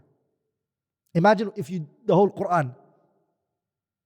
Surah Al-Faatihah, a story that happened to someone who had an illness, and Surah Al-Faatihah actually worked for them. The Shaykh is going to mention the hadith in Bukhari and Muslim. Hiya. وقد ثبت في الصحيحين من حديث أبي سعيد قال: انطلق نفر من أصحاب النبي صلى الله عليه وسلم في سفر سافروها حتى نزلوا على حي من أحياء العرب فاستضافوهم فأبوا أن يضيفوهم فلدغ سيد ذلك الحي فسعوا له بكل شيء لا ينفعه شيء. فقال بعضهم: لو أتيتم هؤلاء الرهط الذين نزلوا لعله أن يكون عند بعضهم شيء. فأتوهم فقالوا: يا أيها الرهط إن سيدنا لدغ وسعينا له بكل شيء لا ينفعه شيء، فهل عند أحد منكم من شيء؟ فقال بعضهم: والله إني لأرقي، ولكن والله لقد استضفناكم فلم تضيفونا، فما أنا براق حتى تجعلوا لي جعلا. فصالحوهم على قطيع من الغنم، فانطلق يتفل عليه ويقرأ الحمد لله رب العالمين فكأنما نشط من عقال، فانطلق يمشي وما به قلبه، فأوفوهم جعلهم الذي صالحوهم عليه. فقال بعضهم اقتسموا، فقال الذي رقى لا نفعل حتى نأتي النبي صلى الله عليه وسلم فنذكر له الذي كان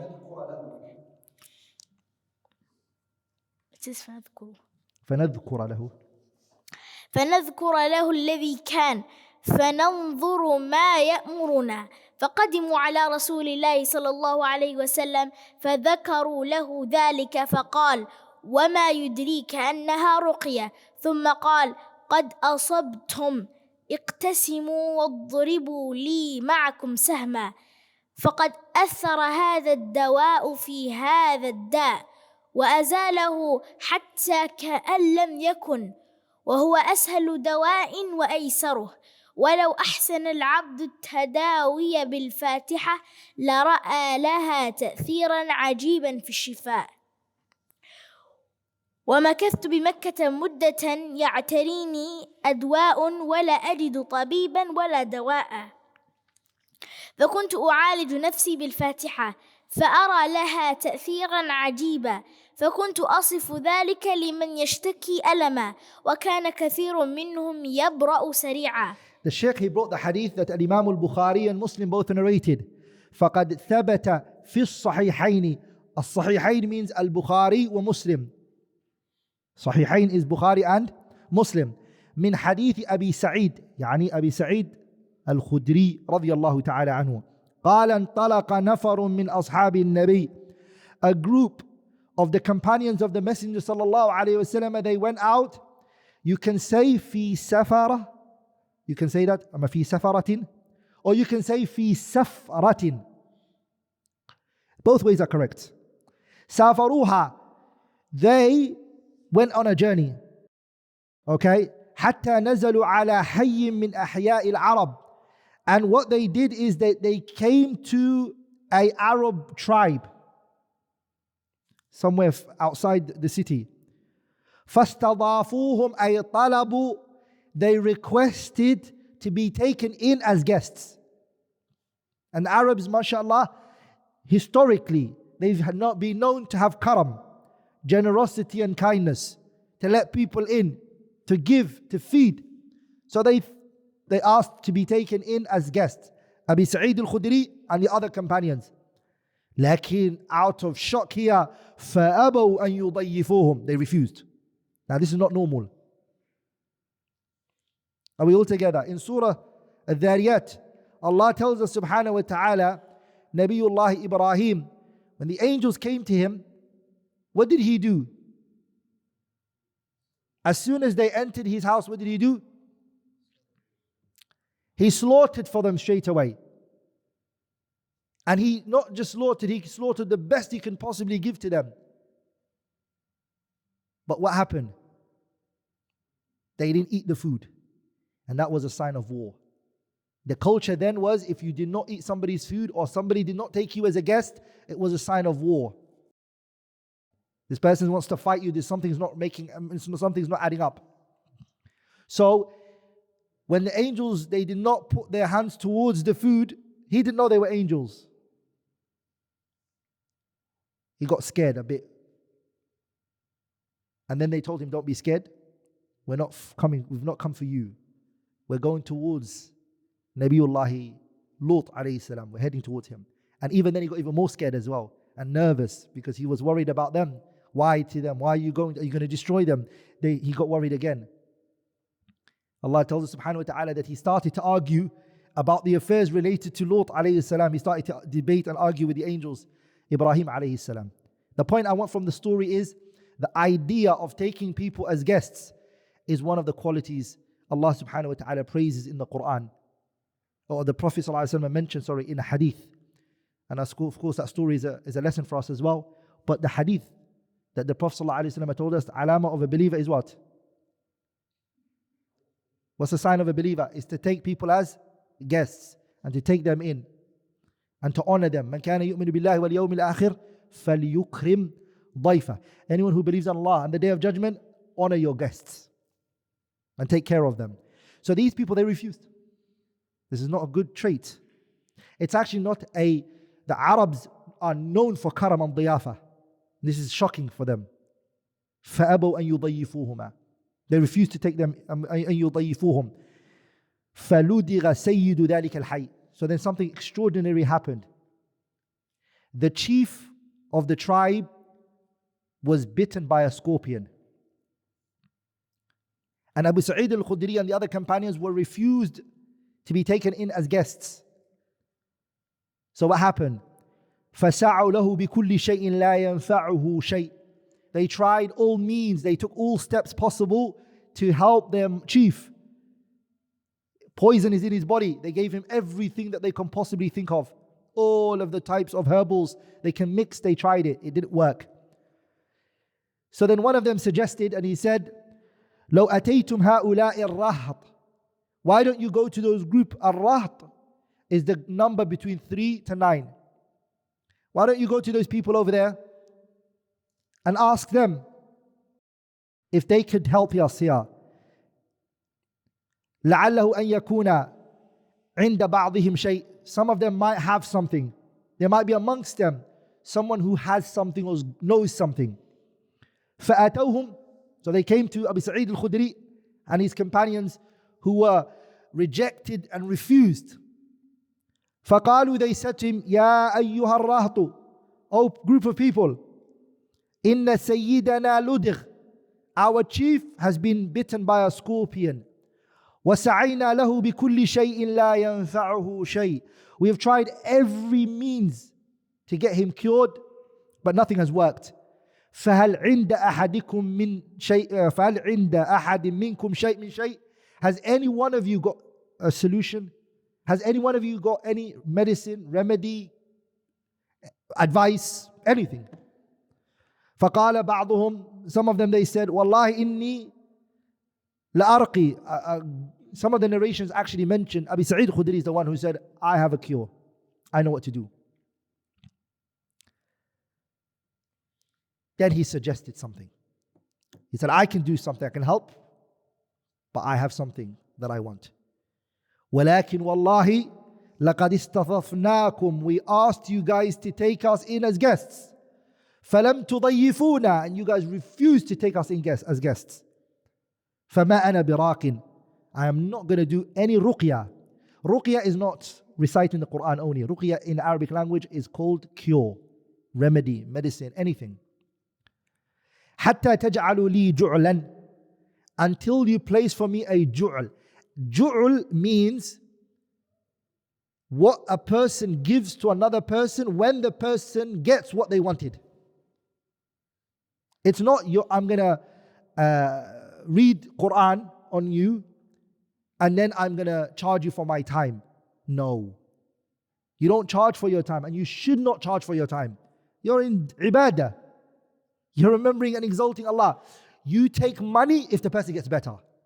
That's how a raqi should be. Shar'an, he should take money for the cure of the person. He said, listen, I'm going to read Qur'an on you for 7 days, 10 days, 15 days, 20 days. I've got a program.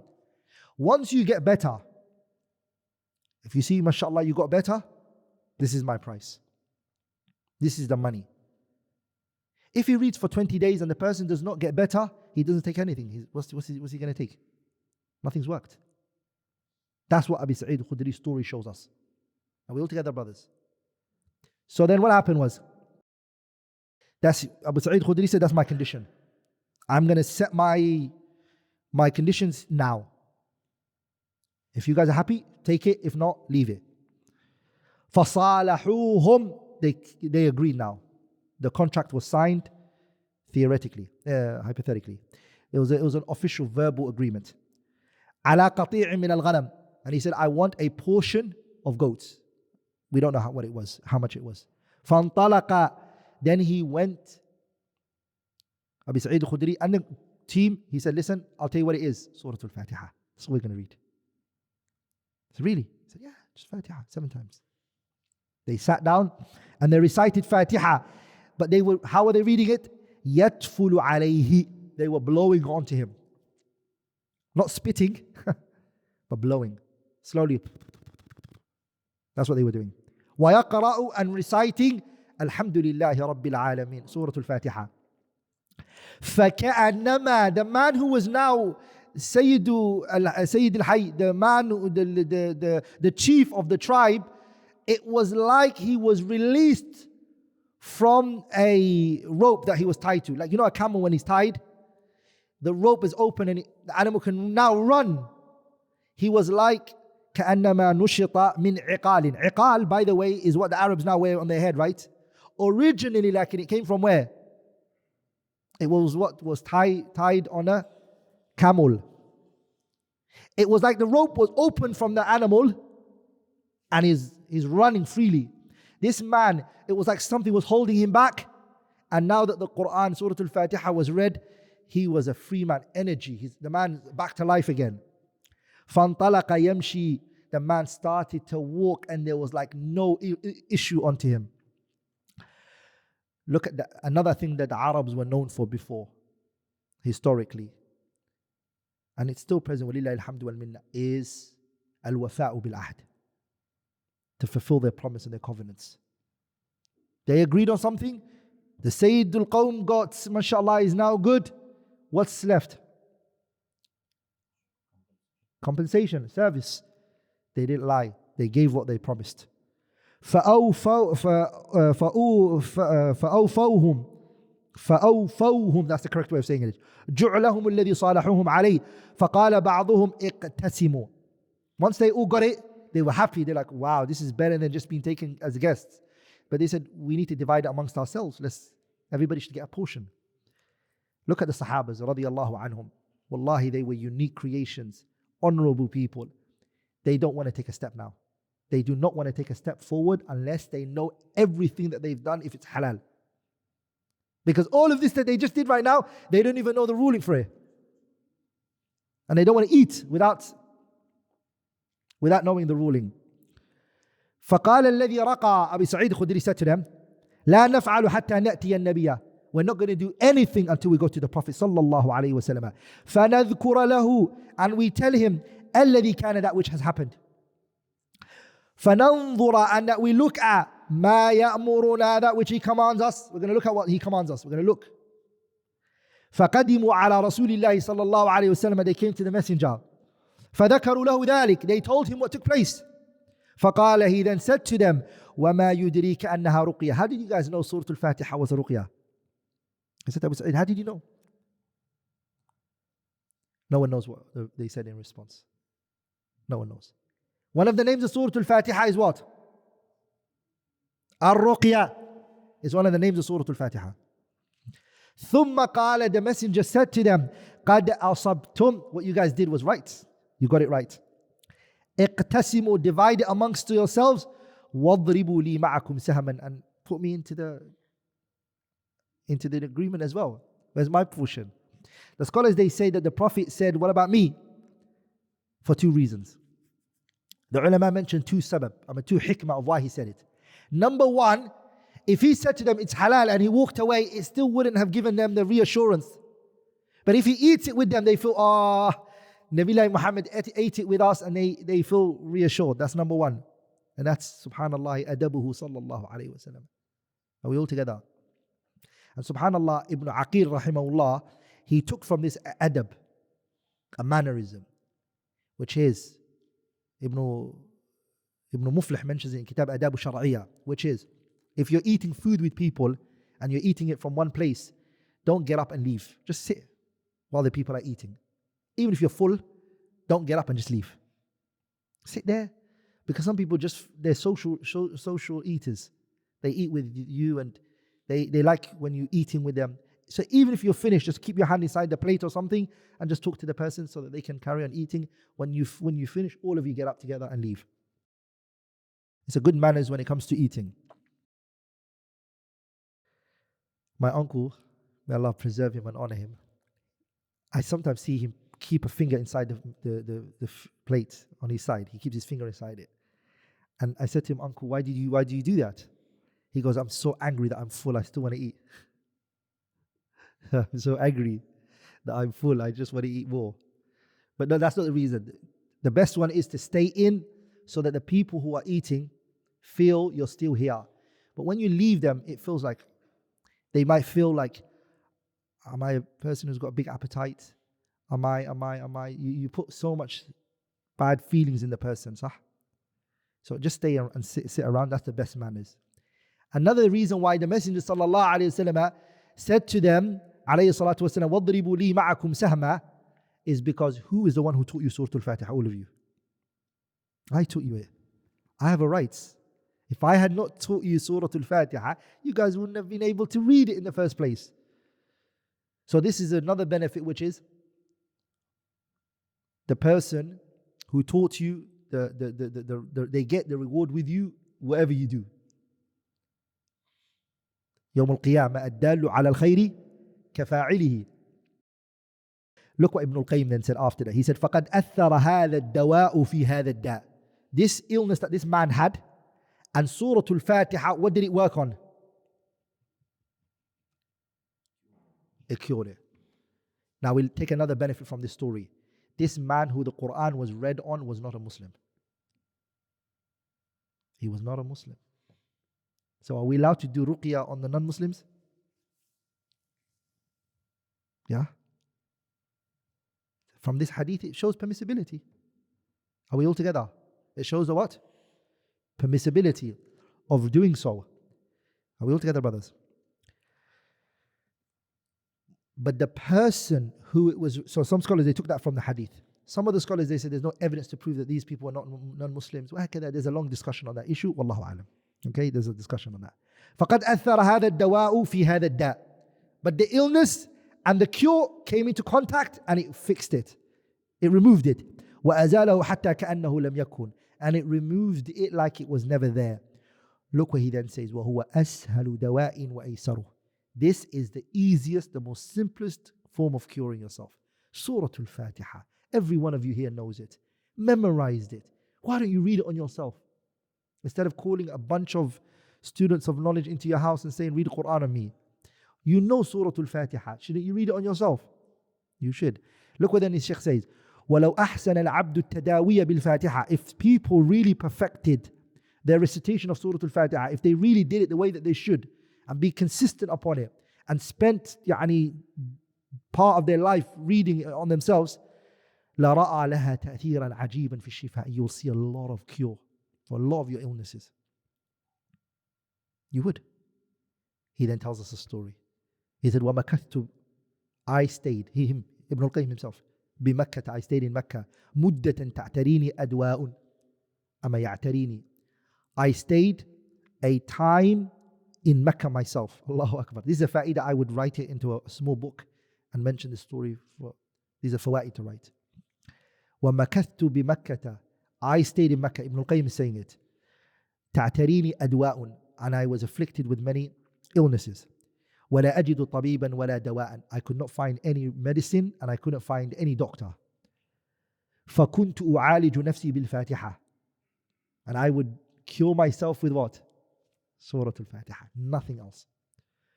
فَأَرَى لَهَا تَأْثِيرًا عَجِيبًا. I would see wonderful, amazing results.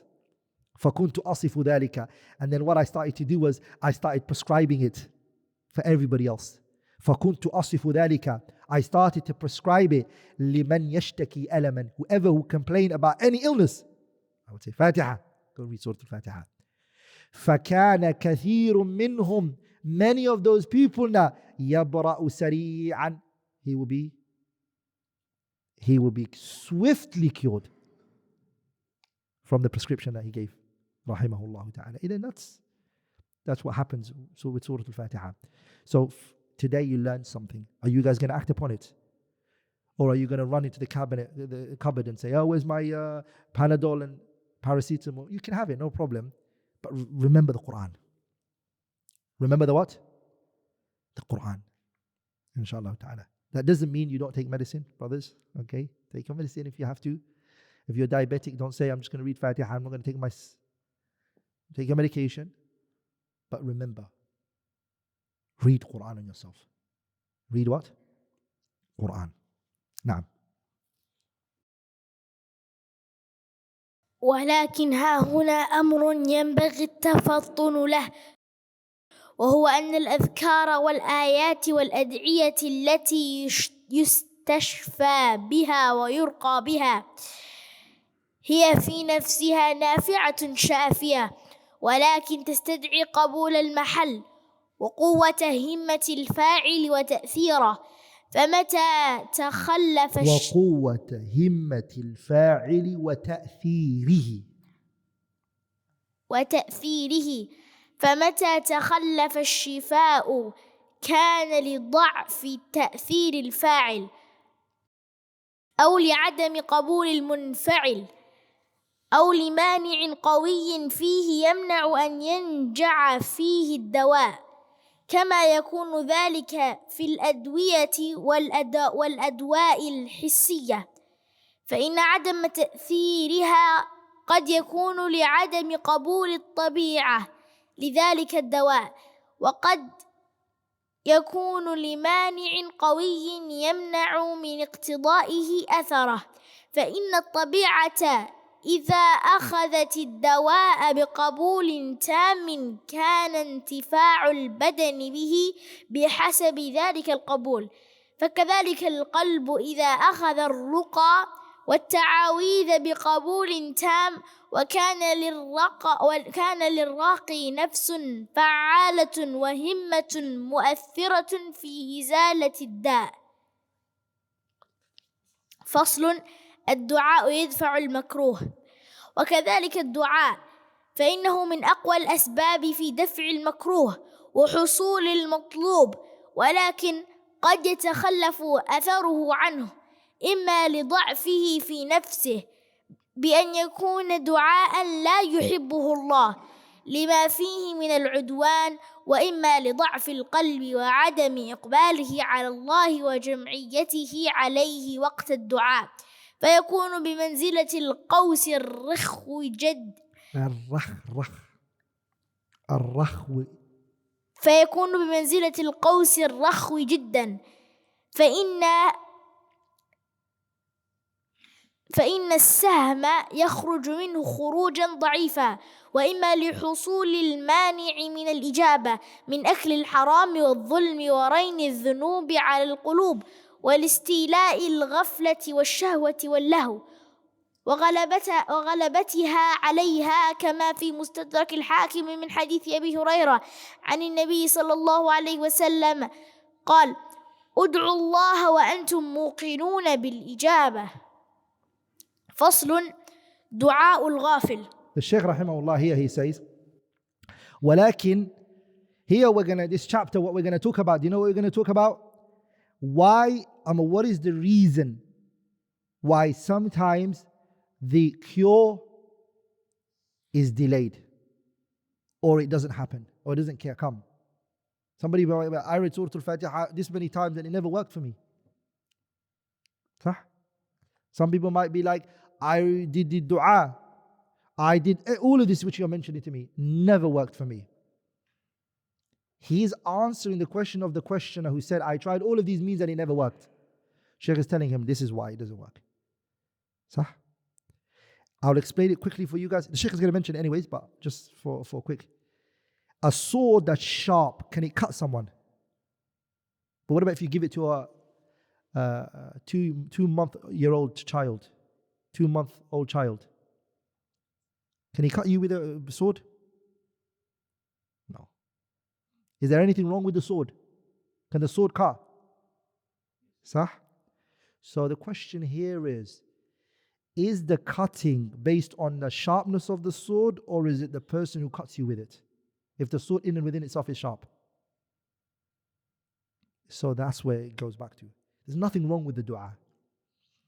There's nothing wrong with the Qur'an. It's the person who's doing it.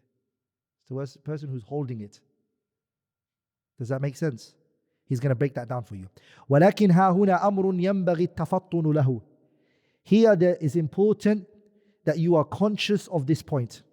وَهُوَ, and that is, أَنَّ الْأَذْكَارَ, the dhikr that you are doing, وَالْآيَاتِ, and the ayats of the Qur'an that you are reciting, أو الأدعية, or the supplications that you make, التي يستشفى بها.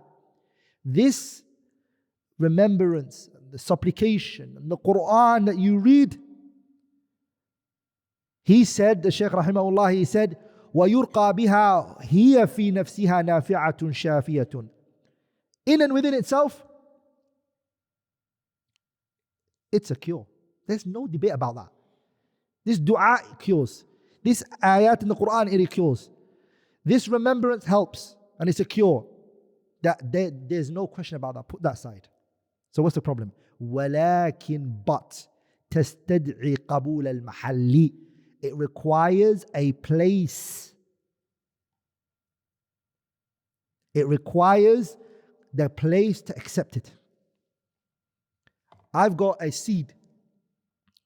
This seed, it can grow. If it's a seed of a watermelon, it can grow a watermelon. But if I try to plant it in a land, or earth, that doesn't accept it, will it work? I put it under a rock, and I leave it there on the pavement, under a rock. And I said, inshallah, I'm going to get a watermelon from this. Will it work? تستدعي قبول المحل. It requires a place that's going to accept it. So that's important. Number one. Okay. So the first thing it needs what? قبول المحل. The place, it has to accept it. صح? What does it also need? وقوة همة الفاعل وتأثيره. It also requires the person who's reciting it and reading it has to have a very strong, unwavering conviction. If the person who's making this Qur'an doesn't even believe 100% the Qur'an can cure you, as the Shaykh is going to bring evidence later before, the one who's making the dua is not even sure if the dua can accept. The Shaykh is going to bring the hadith, أُدْعُوا اللَّهَ وَأَنْتُمْ مُوقِنُونَ بِالْإِجَابَةِ. When you're making this dua, make it believing it.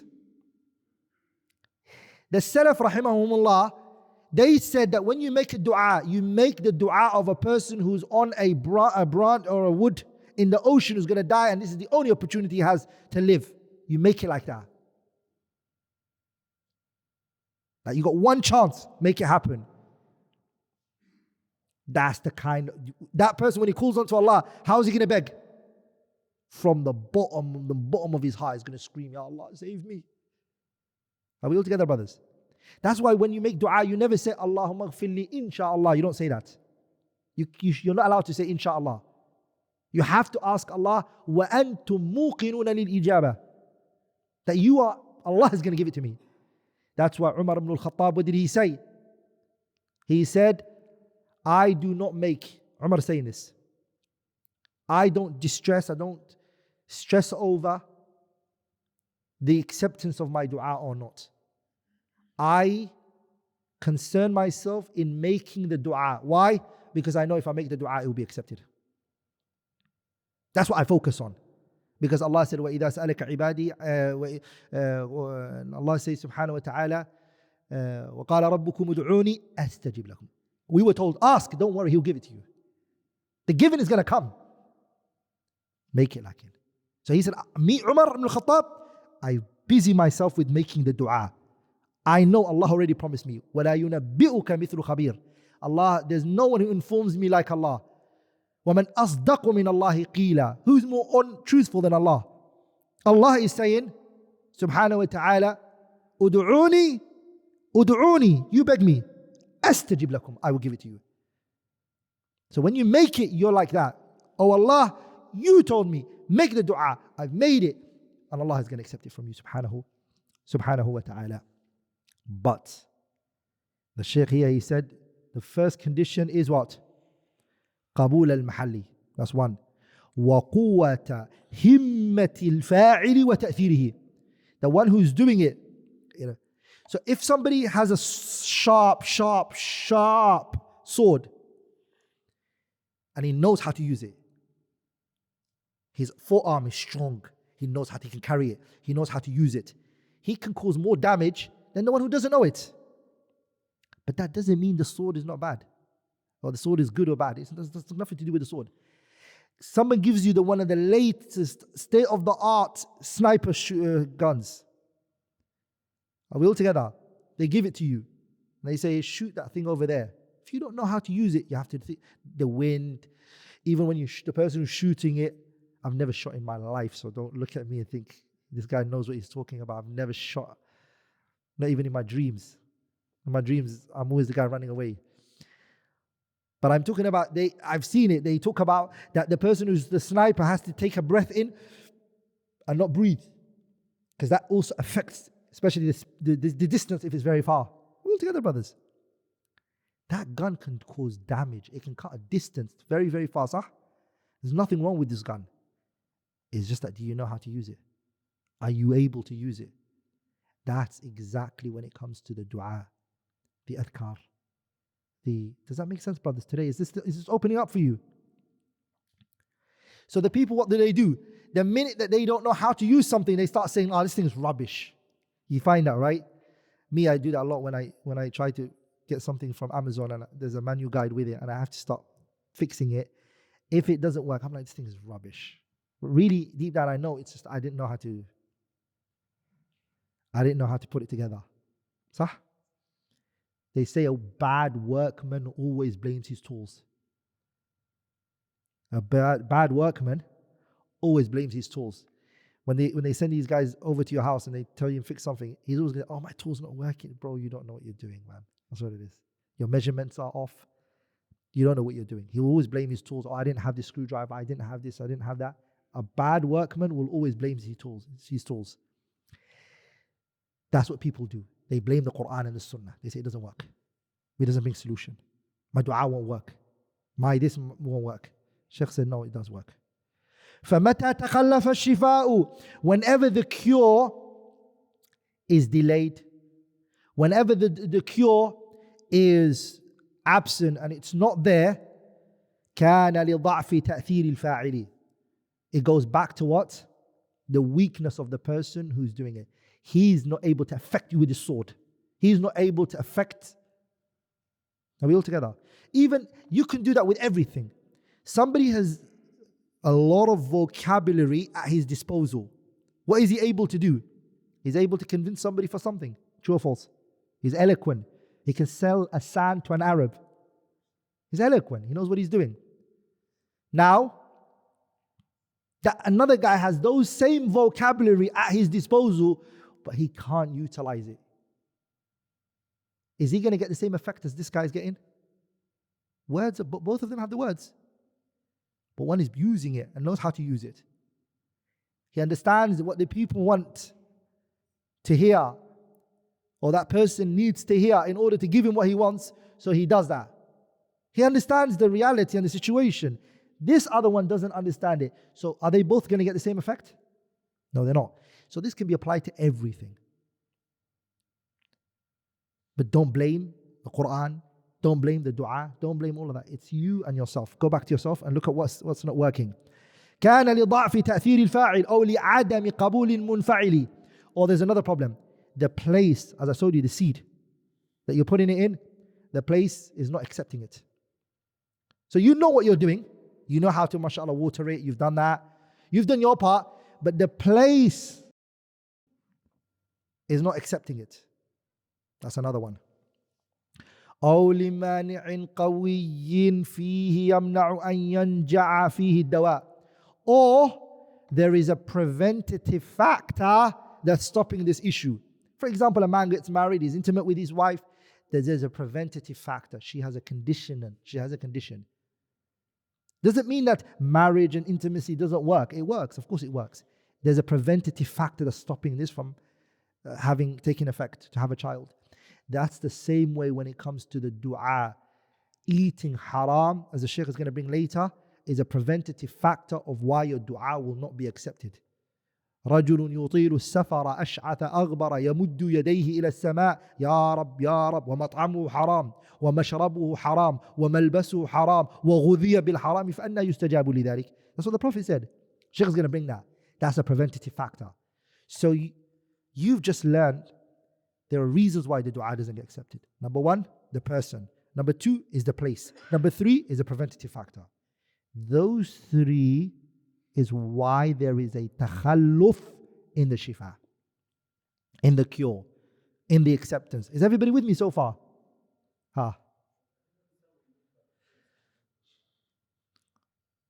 So the person you're making dua for, or the thing that you're asking for. You're saying, oh Allah, give me prophecy. The thing that you're trying to apply it to is not allowed. The dua is a dua batil. You're saying, oh Allah, make me a woman saying, oh Allah, make me a man. Or a man is saying, oh Allah, make me a woman. Or a person saying, oh Allah, make me a prophet. No. Those are things that it's a mahal. And we all together, that's a problem. The dua won't be accepted. Of course it won't be accepted. Allah has already told us that He's what? Nobody's going to be a prophet after Nabi Muhammad. Sah? Are we all together?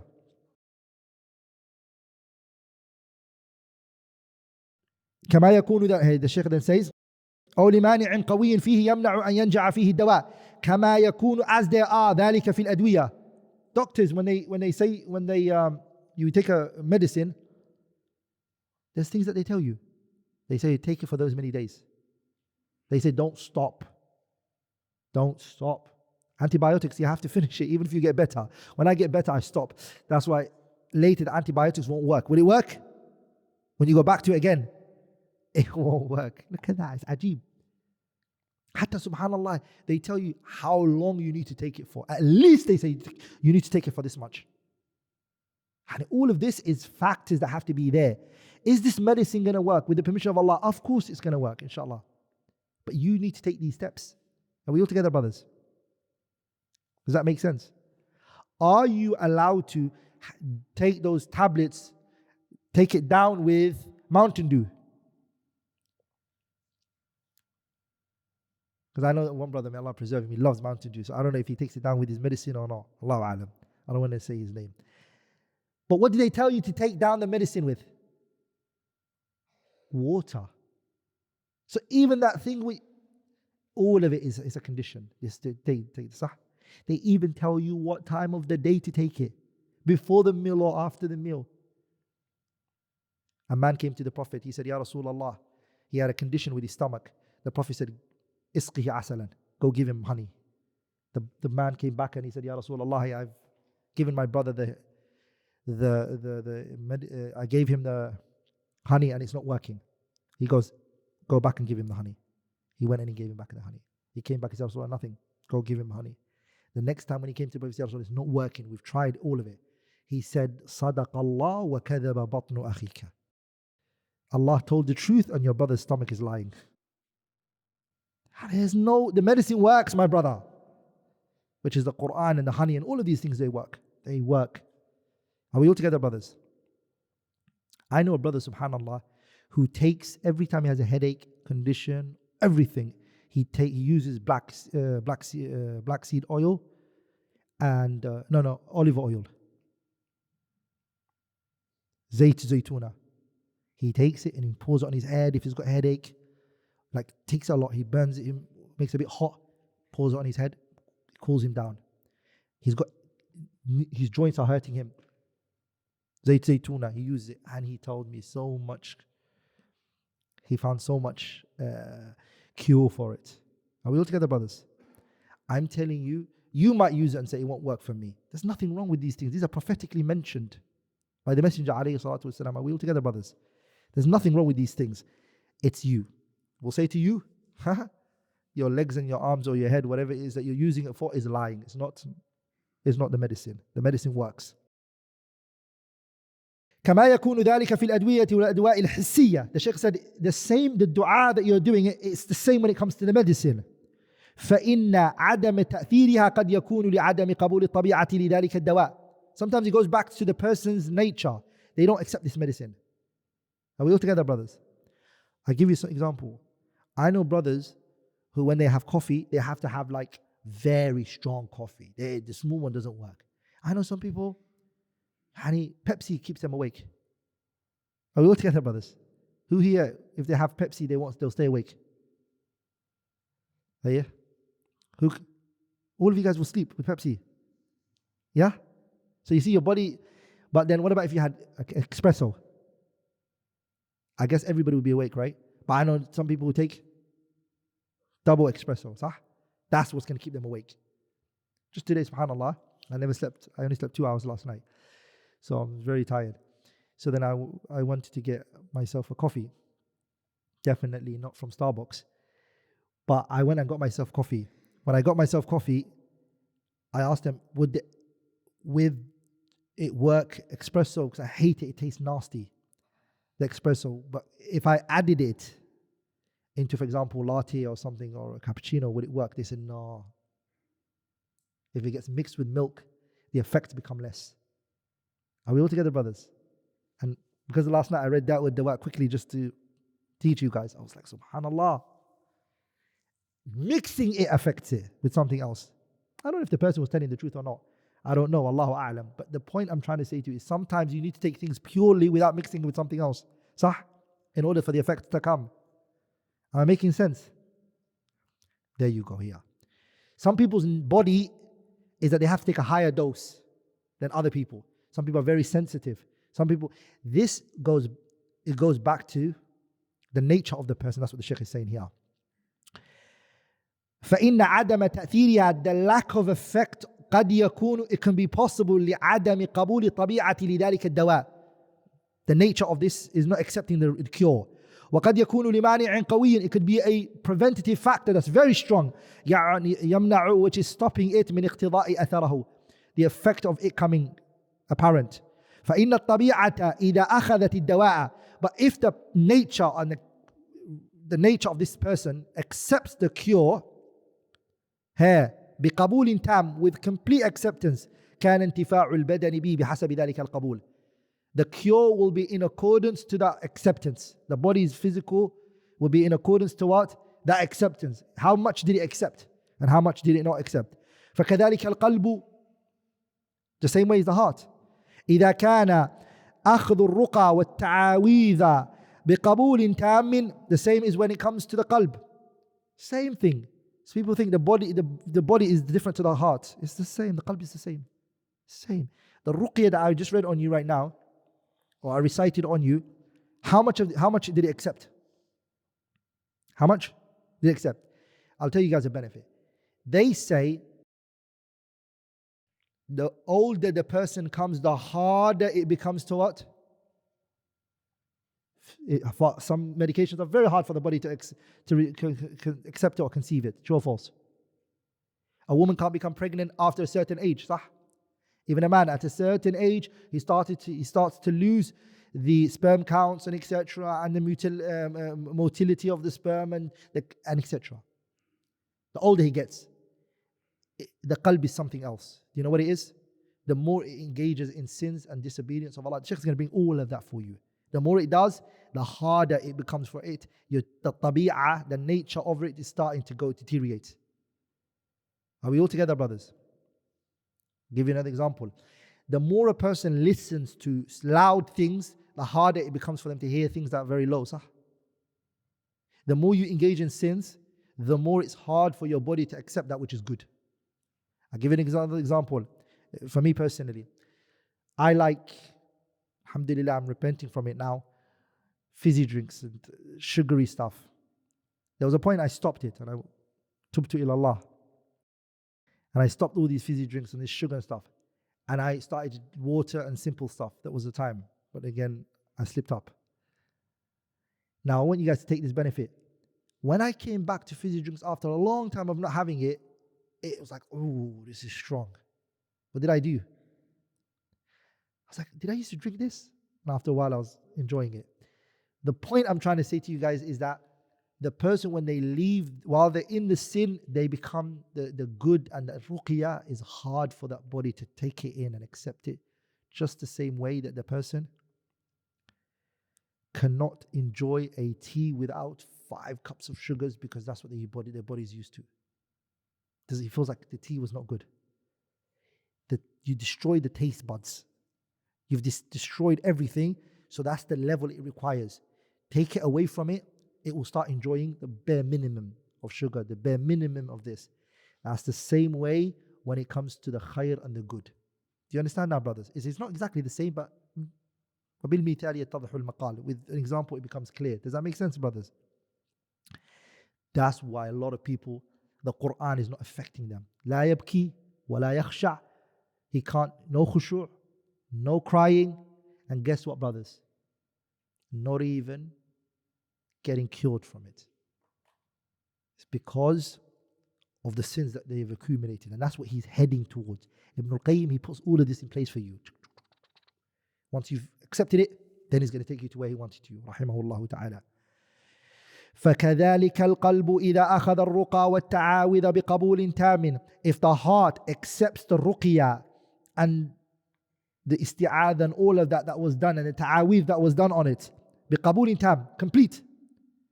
وَكَانَ لِلرَّاقِي نَفْسٌ فَعَالَةٌ. And the person who's reading the ruqya is not like a person who's absent. He's got that unwavering conviction.